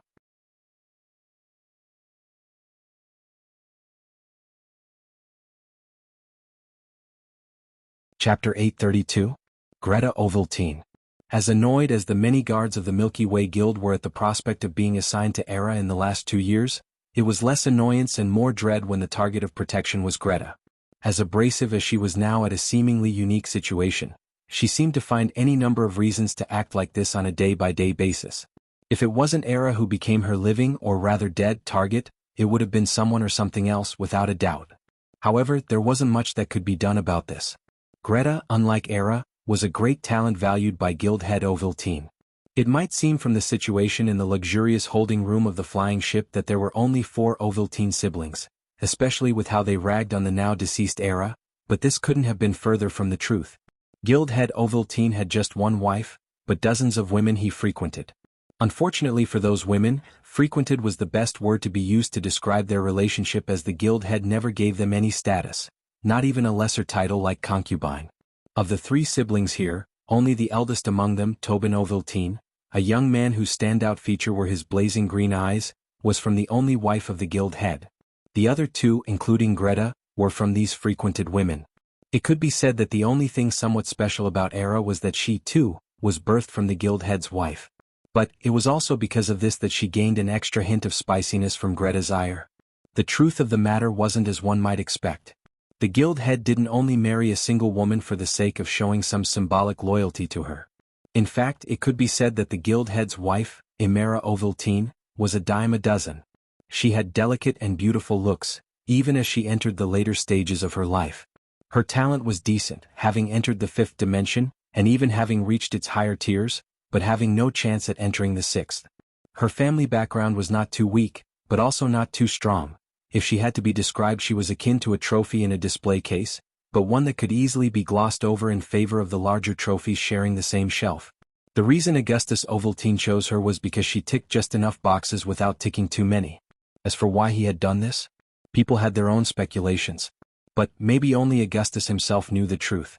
All that mattered to his children, though, was that even if Amara's role was just superficial and lacking in weight, the children she birthed, two to be exact, would still given this same respect, albeit also superficial and lacking in substance.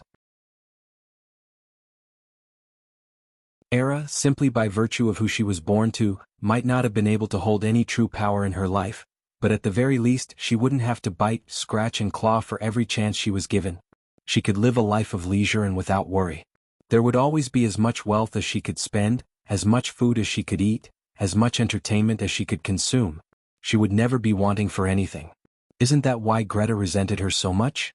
Even with her talent, how many piles of bullshit did she have to crawl out of just to stand here? But to Greta, that was just the tip of the iceberg. What made her truly resent Era was that the bitch didn't seem satisfied with what she was given. She started to fight and jockey for position with the rest of them as though she had to, and the method she chose made Greta feel as though her skin was crawling. She was so weak, so frail, but just her face irritated Greta to an extreme. And yet, unlike with everything else that pissed her off, Greta couldn't just punch a hole through Era, or else everything she had worked to build up would come crumbling down. Greta would never admit it to herself, but even in death she could still see Era's elegant bearing, the noble air of her gait, the perfect measure of her smile. She was a woman who was refined down to the last detail. Even though she might have been weak when it came to matters of character and intelligence, and even looks, she was perfect beyond compare. And what was even more infuriating was that she had almost succeeded. Was if that fourth-dimensional trash of her really managed to conquer Earth? Wouldn't they all have to bow at her feet? To be born with something she couldn't have like status, Greta could accept. But to be born with such a thing and still be superior to her, that Greta could not accept. The only thing that infuriated her about Era's death was that she couldn't do it herself. As enraged as Greta was, though Rollo had long since gotten over the fact he was lesser born and didn't hate Era nearly as much. Maybe a part of that was due to the fact Era was a woman and he felt ridiculous being jealous of a little sister of his as a grown man, but what he did know was that he didn't like this situation at all. Tobin would be just fine regardless. But failure on Greta and his part would likely mean years of work just to return to the favorable light they had right now. It was like suddenly being met with a pop exam that was worth 90% of your grade, all because someone you hardly knew was snarky with the teacher. How could he not be pissed? Regardless, this was just the life of the child of a frequented woman. He had long since become used to having to prove himself day in and day out. Suddenly loud blaring noises sounded as a ship rocketed out of the atmosphere. The siblings raised an eyebrow simultaneously. "What an idiot! Shoot it down and let's go home," Tobin said carelessly. His words hardly fell when beams of energy fell from all sides. The strength. It could turn a fifth-dimensional moon to rubble.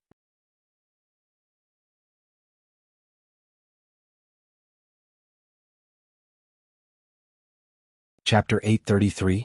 The moment the small ship was locked onto by several behemoths, as though a rock out of a slingshot, its acceleration suddenly doubled. Sparks and explosions rang through the quickly thinning atmosphere, and yet they only seemed to propel the small ship faster as it squirted out of their encirclement. The lights were so bright and the ship was so tiny in proportion to everything else that it was immediately assumed that the operation was successful. But, if it was so easy to fool such high tech, why would the guild have ever invested however many billions they had to build them? However, what left the siblings at a loss for words was that the moment the ship used the momentum around it to shoot by the last thinning layers of the atmosphere, runic patterns exuding a magnificent aura bloomed like a halo. At first, the runes were etched right onto its sleek, silver surface. But in the next, they became animated, wiggling about as though life had been breathed into them. They rose from the surface, forming a protective disk of flickering silver that grew brighter and brighter until it rivaled even the second barrage of beams headed right for its small frame. Tobin's eyes widened. Retreat. Execute evasive maneuvers now. Very few seemed to understand the purpose behind Tobin's orders, but their job wasn't to understood. Even though some of the guild heads' children saw themselves as less than, any one of them that was known to have such a connection wouldn't be easily crossed. On top of this, Tobin wasn't like them, he was born from the head's legitimate wife. His orders were even less likely to be ignored. It wouldn't be long though before they realized that Tobin had saved all their lives. The rippling silver runes reached an unspeakable peak, touching upon a level of brightness that seemed to rival the sun in the distance. And then everything seemed to collapse. A black hole that was of miniature proportion and devastating impact ripped through the fold of reality. The orbit of the planet was shaken, tilted off its axis. The moons in the distance were warped, threatening to be slinged into the ether as they trembled to maintain the path they had followed for billions of years. And the ships that had once surrounded them all fell into chaos. Some of the ships were simply too close. Their front hulls were smashed to pieces, warped beneath the twisting space. What once were behemoth-like ships the size of large asteroids suddenly became scrap metal. Sparks flew and blood floated through the air. Whether by irony or simply as a display of the cruelty of this world, the latter was nothing more than fleeting droplets amidst the carnage, the much larger ship parts making them difficult to even notice. The ships that were further away were a bit luckier, but the result was still them losing control of their steering. The end was devastating. Some of the ships plunged toward planet Vincero below, painting what looked like beautiful swirls of white, green and blue from the outside with heart-trembling explosions and the blood-curdling sounds of groaning and whining metal. Some of the ships were flung out of their orbit, drifting into the depths of space with off-kilter propulsion that wrestled and fought against their control. But the most devastating were 3 ships that crashed headlong into one another. The resulting devastation was even more furious than that of the ships that had been too close. At least in the latter case it ended as soon as it started. But, in this one, it seemed to continue into infinity. Whenever the explosions had seemingly come to a stop, another chain was let off. The skies were filled with fireworks and smoke, but it wasn't the kind one could enjoy on a National Independence Day. Rather, it was the kind that made one's ears bleed, one's gaze dazed, and etched their minds with the memory of every shake and tremble they experienced. Many years later, when this matter became a case study for the history books, it would become known that the Milky Way Guild had suffered such devastating losses targeting a ship that didn't even have their target on board. In fact, the ship wasn't related to their target in the slightest. On board the silver ship, tunneling through space to a location unknown, one could find 3 women. One wore a stoic expression, taking control of the steering before passing it on to an AI. The second wore a look of confusion, seemingly wondering how it is she had gotten caught in this mess while her heart was lodged in her throat. And the last was in a daze, blankly staring at something on her wrist without a word. In fact, from her demeanor, it seemed that she might not speak for a very, very long time. And maybe if you pried into her mind, you would find that she might not have had the intention of speaking ever again. Who else could these 3 be if not Yuri, Savon and Aina? It was quite an irony that an action Lionel could very well abhor with all his heart and soul. Had all but guaranteed his safety. What no one realized though was that half a day later, it wasn't only a small ship that covertly slipped through the cracks left by the Guild's defenses. There was another protected vessel that seemed to have been doing the same. And oddly enough, these 2 left from completely different ends of planet Vincero and headed in direction opposite to each other. The first held Lionel, who was shocked by the ease of his escape. He had been certain that he would need to use almost all of the trump cards he had planned. Had he known things would be like this, he could have left within the first hour. As for the second, the vessel meandered through space. It looked like a small glass orb traveling through the darkness, not being even half the width of a palm. Obviously, it was impossible for it to hold a person, and its speed was on a level that put Lionel's own vessel to shame. Weeks later, this vessel descended onto an obscure, desolate planet. It tore into the almost non-existent atmosphere, following a path into a hole so small even a fist couldn't fit down, and through an elaborate set of complex and steadily widening tunnels that looked more and more man-made with every trek forward. And then, it appeared in a large lab setting covered wall-to-wall in silver metals, complex glassware, and thick forearm-sized wires, all of which could be found in one aspect or another upon the centerpiece of the whole thing. It was a large tube, filled with fluid up to the very brim. Around it, 3 men and women sat monitoring it, their expressions serious. When they noticed the vessel, they sighed a breath of relief. It seemed that everything had been successful. They could finally begin. Though they knew and understood the ability of their patron, the logistics of this mission had seemed far too complex to accomplish. But none of that mattered. In the end they had succeeded. The vessel entered a special compartment, finding itself floating with the glass tube, along with the body of the half-naked girl that hovered within. The moment the vessel touched this girl, a light pulse rippled and she opened her eyes. The three men and women smiled as the young woman stepped out, her body dripping with thick, viscous liquid. Welcome back, Miss Era. Important announcement below, April 28, 2022.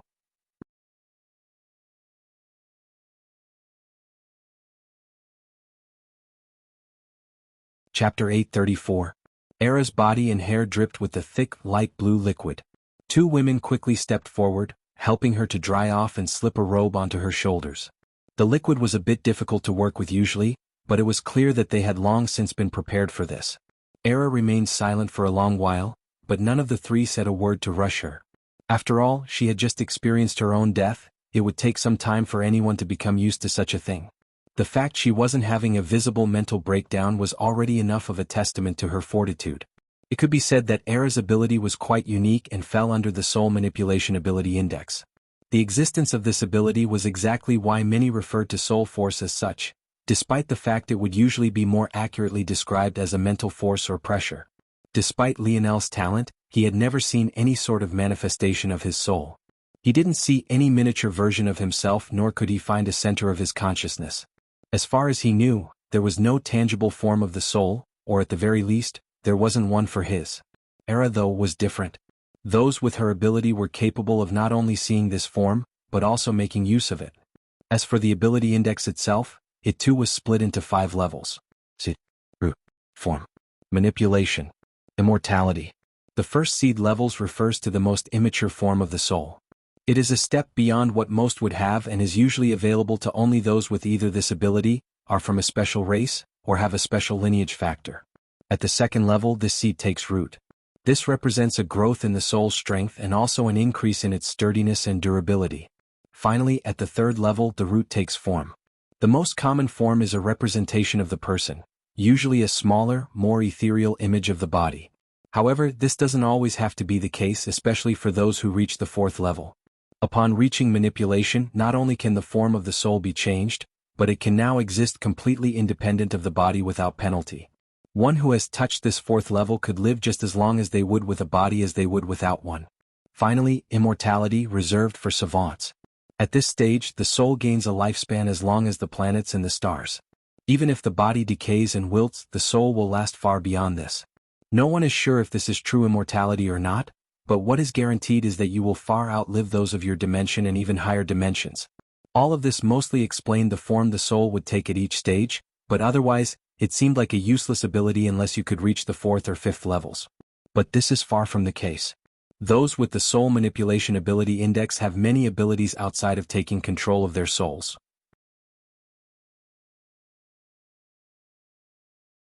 They are more intelligent than most, they are more perceptive and sensitive, their senses are otherworldly, and when paired with the right techniques, their soul, thanks to added durability compared to others, could display quite devastating prowess. Meeting someone with a soul manipulation ability who also had the techniques to pair with them was amongst the bravest things a person could ever do. Era had reached the 3rd level, the form stage. At this level, her soul couldn't exist indefinitely without a body like it would be able to at the 4th level, but it could still last several months to even years without one. This had given her more than enough time to make it to this lab and take over this vessel that had been prepared for her. This vessel was actually a clone of her original body with its face modified just enough that those familiar with her wouldn't be able to recognize her. The issue with clones is that they had short lifespans and were usually far different in personality from the person they had been cloned from.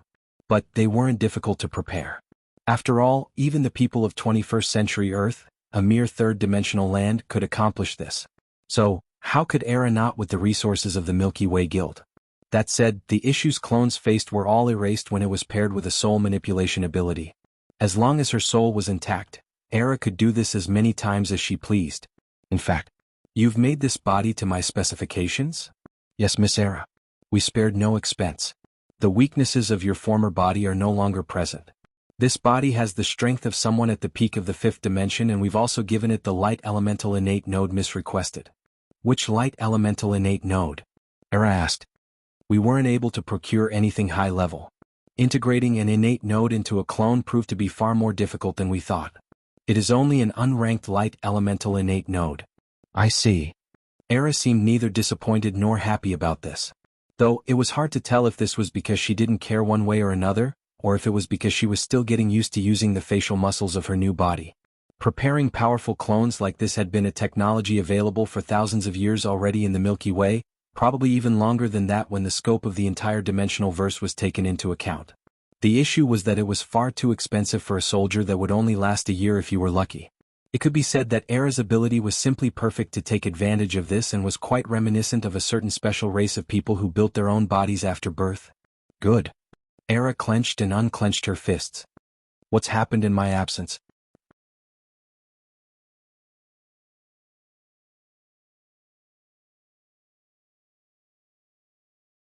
Chapter 835. So he survived. Era's voice carried a level of monotony that bordered on robotic. If it wasn't for the fact her voice flowed smoothly, it would be easy to mistake her for an AI. But as time passed, she seemed to warm up, not toward a happier emotion, but rather just toward feelings in general. We cannot be sure, Mississippi. According to our analysis, the flying ship that caused the commotion originated from the main base. However, the last sighting of Lionel Morales was at mining site 102A, where the corpses of Drunken Kicks, Shadow Rat, Double Shot, and were all found. We have cause to believe that the flying ship did not have Lionel Morales on it. But planet Vincero was thrown into chaos soon afterward. So, it is impossible to tell if he is still on the surface or if he has long since left. He has left. Era confirmed expressionlessly. The three scientists looked toward one another but didn't bother to ask for an explanation. They had been working with Era for long enough to know that she would provide an answer if she wanted to. If not, there was no use in asking. Era took a deep breath and her body suddenly relaxed. In what felt like an instant, her usual demeanor had returned. The subtle elegance of her movements, the intelligent twinkle of her eye, the calming rhythm of her breath. As though something had snapped back into place, her personality was back. Took a bit longer than expected. Era shook her head. That isn't all that happened, right? Right? Greta Ovaltine and Rollo Ovaltine have suffered quite some backlash due to their failure. Second, the four organizations who had participated have returned to their territories but have entered a state of near seclusion. Their movements are limited, and much of the movement that there is has been turned finding Lionel Morales. Thirdly, the old gentleman seems to have havoc in hand as expected. It seems that he still feels as though there is a piece of the puzzle he is missing. Era nodded. That old man has always been sharp. If not for this, he wouldn't be put in charge of such an important asset. However, it doesn't matter how sharp he is if he doesn't have enough information. Miss, is it safe to trust that Havoc merchant? It doesn't matter. Era said without care. He too doesn't have enough information to make a change. One way or another, the Milky Way Guild will fall to its knees before me. Did Era love Anared, her late fiancée? The answer was yes. But the reason why might be surprising to most. Those with the soul manipulation ability were incredibly sensitive. They experienced emotions at a much higher high than most and were natural empaths. Era originally saw Anared as a light along a path toward her ultimate goal. However, that easily blossomed into a true infatuation very quickly. It didn't help that Anared's feelings for her were as clear as if she could read a book on his thoughts. To her, the death of Anared was both the loss of a loved one and a setback that ruined plans she had been laying for decades. Still, she was Era Ovaltine. Failure was something she had long since become accustomed to. The truth was that she hadn't expected to die in this way. Though she had assigned a small probability to it, it could be said that Lionel had surprised her once again, something he had quite the habit of doing. But she still felt that this outcome was even better than the one she had planned. It was so surprising and out of left field that no one would even have an inkling that she had staged it. That made it perfect. They'll kill him soon enough. But in this case I have to thank him. I'm one step closer to overthrowing that so-called father of mine. Things would have been easiest if she could have Earth in her back pocket. Had she succeeded, it would have only been a matter of time before the Guild Council would be completely on her side. However, she felt that this method might taste even sweeter than her original plans. It took Lionel even longer than it had Era to reach a planet he could disembark upon. Unfortunately, he had invested most of his craft's utility in escaping the immediate surroundings of planet Vincero. This was why he leaned so heavily into wind elemental ores. He had been planning on making use of the volatile winds to give him an added boost the people the Milky Way Guild wouldn't be able to match. What he hadn't known at the time was that there wouldn't be any of the defensive nets he had been expecting to find. In fact, there was nothing at all. He soared away from the planet as though he was on a simple commute.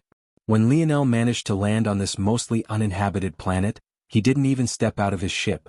Instead, he took out his communication talisman and began to modify it with his crafting quill. By now, he felt that Aina should be back on planet Valiant. So, using the connection already established between the two talismans, he would teleport to her location. This would also help just in case they were someplace unexpected, that way he wouldn't make a trip without reason. Aina's half already had a built-in protective measure that would alert and send him over should someone other than her use it. So, piggybacking off of this mechanism wasn't difficult. I should hide the fluctuations and maybe add some concealment on the other end. It would be pretty ridiculous if I teleported over just to be chased again. In a rented room of a restaurant, a heated debate that had been going on for weeks already was still raging on. It most definitely didn't help that there wasn't a single ounce of estrogen in sight. From what could be seen, no one would expect that these were a group of brothers that had been together for ages. We can't do that. I still think we should just tell him she went to see her dad and we'll be back. You want to lie to him? It's not lying. It's the truth.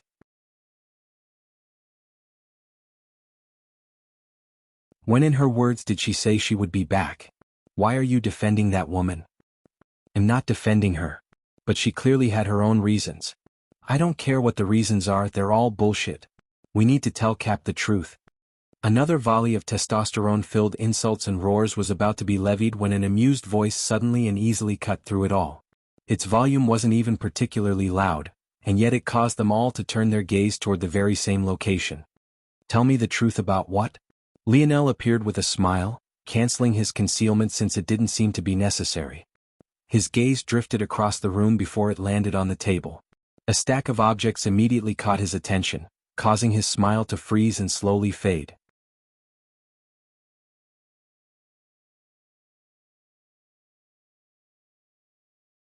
Chapter 836. Cap. The voices all called out in unison, drowning out even the volume they had been arguing at before. And yet, Lionel didn't seem to hear them. His gaze was expressionlessly locked onto the items on the table. The segmented cube. The blue vein mask. The talisman. The necklace. His eyes almost carelessly swept through them all, his expression giving nothing away. Still, it was as though he was standing in a parallel dimension, a space he shared with the items on the table. He couldn't see, hear, or even smell anything else. The floor beneath his feet might as well have been nothing but an endless void he was free-falling through.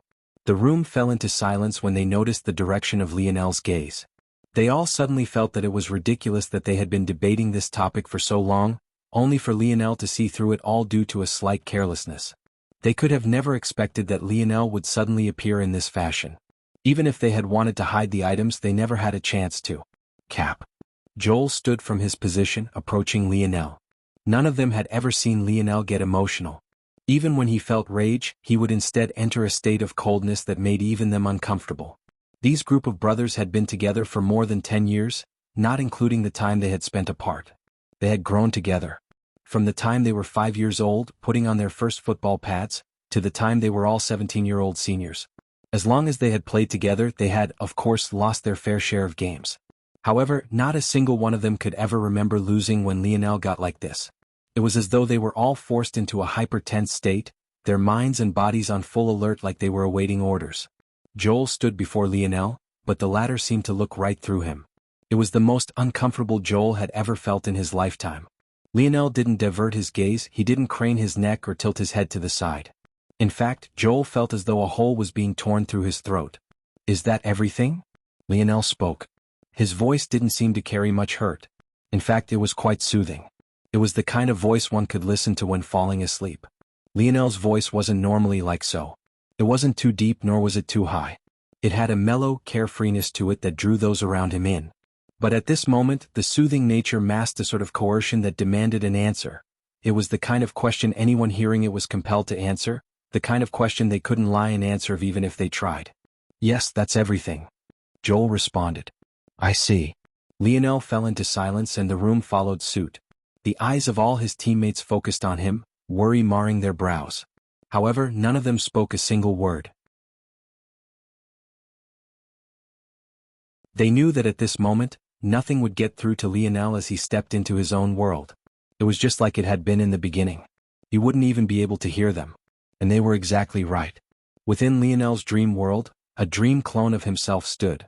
Before this dream clone sat a golden balance. On one side of the balance, There was a near-perfect replica of Aina, but it was possible to see right through it. On the other, there was a perfect replica of Lionel that could also be seen right through. Lionel's dream clone waved a hand. Replicas of the blue-veined mask, the talisman, the necklace and the segmented cube manifested, falling onto Aina's side. The golden balance shifted, falling heavily to one side. A booming noise reverberated through the white walls of the dream world, sending wave after wave of trembling sounds in every which direction. However, Lionel's dream clone hardly reacted, even as the heart of Aina's replica fell. Grasping at hair, the dream clone began to form motes of light. After each one of these motes was formed, they would gently float to the side of Lionel's replica. Lionel grasped at air, forming another mote of light. Within, an image of him first meeting Aina played. One could see her short-cut hair and shy smile. Lionel lightly tossed it forward before forming another. Within this one you could find his first ever confession to Aina. One would have thought that her first reaction would have been that flustered runaway everyone had become used to. But Lionel's recollection was different. That day she beamed a smile so bright it was etched onto his heart forever. It was only after that she seemed to panic and run away. Lionel tossed the mote of light forward. The balance shifted slightly, but it wasn't nearly enough to balance things once more. One after another, the motes of light continued to build. Every memory, every emotion, every first time, every experience. However, even after the last memory landed, the balance hadn't been balanced. Lionel stood expressionlessly. There were no memories left. He had placed down everything from the 7 years he had known Aina. Yet all of it wasn't enough to outweigh those 4 items.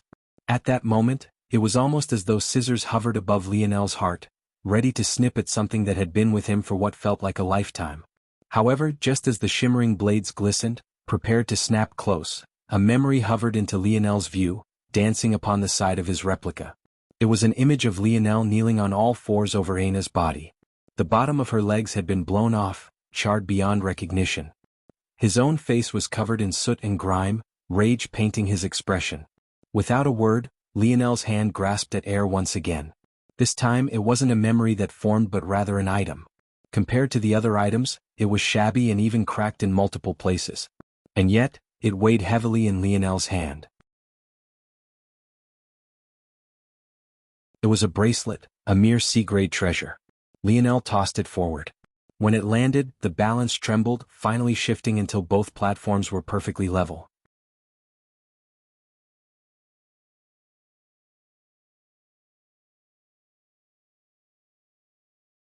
Chapter 837. Aina sat in silence, having not moved in the weeks they had been on this spacecraft. Despite her usually large appetite, she hadn't eaten anything. And, completely out of character, she hadn't lifted a single finger to practice or train.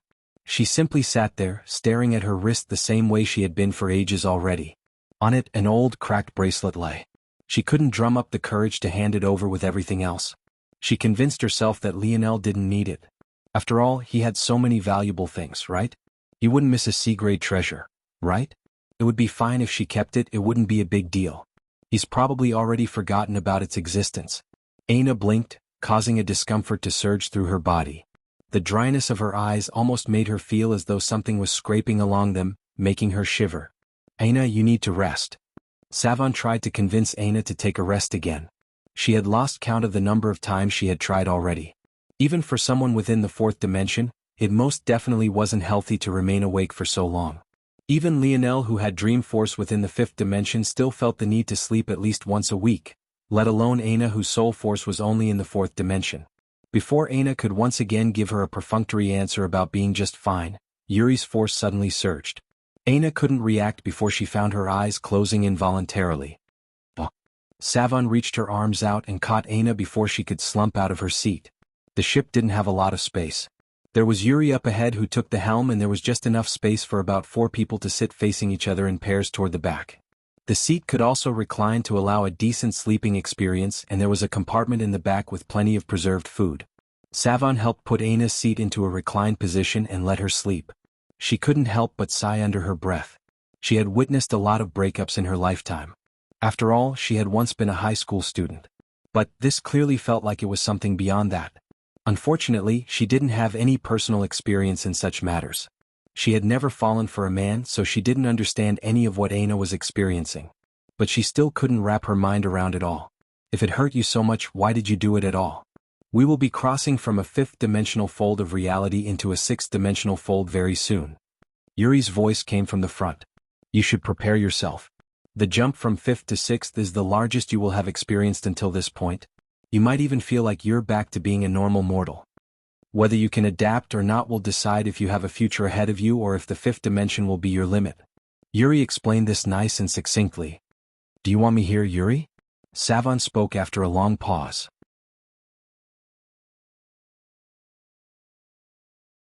In fact, it had been so long that Yuri had thought she didn't have to expect a response at all. But the content of the question was even more shocking. The circumstances that led to Savon being here were quite unique. Aina had been clinging to her to the point of refusing to let go.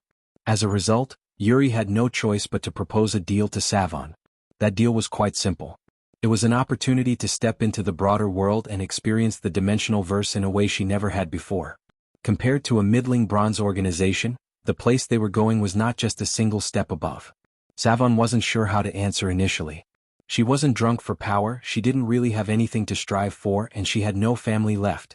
If she were to answer why she had said yes and chosen to come, it wasn't due to the enticement of Yuri's offer, but rather because Savon just didn't want to be alone anymore. She wanted that sisterhood the three of them had had before, but she felt like it was less and less likely with every day that passed. Do you think I hate you? Yuri countered. Savon didn't really know how to respond. She didn't think she was hated, it was just that these two had shared a secret that she wasn't privy to. It was like finding out you were the third wheel in a relationship formed for two. If she was honest, this was a good portion of the reason she had pulled away as well. The irony of it all, though, was that back then she had drawn a line between herself, Aina, and Yuri because Aina killed Conrad so viciously. But Aina had done that for Lionel's sake. And now, it was a matter between Aina and Lionel that once again brought them together. Savon, I am a child that Miss Aina's father adopted. I have an obligation to protect her above all else. However, none of this means that I never saw you as a friend. Savon was stunned into silence, not knowing how to respond. But her gaze glistened with unshed tears, her lips curling into a slight smile. Thank you, Yuri. What are you thanking me for? I need some support to deal with the Miss Mood swings. The two girls giggled, crossing through the depths of space with a small bit of warmth. All right. Lionel's gaze regained their focus as he smiled lightly, patting Joel's shoulder. What's wrong with you? You look like you've seen a ghost. Cap. Joel didn't know how to respond to this. 1 second, Lionel was completely expressionless. And in the next he was smiling warmly. What the hell was going on? It looks like everyone's here. That's good. Lionel suddenly released a fiendish grin. How about we stir up some trouble? That you're tuning in to the Han Lee's Wuxia Chronicles YouTube channel. We're so grateful for your support, and don't forget to subscribe to join us on this incredible journey through captivating stories. Your generosity through donations truly makes a world of difference, as it's the primary source of revenue that allows me to expand and enhance this channel for you. Thank you from the bottom of my heart for being a part of this adventure.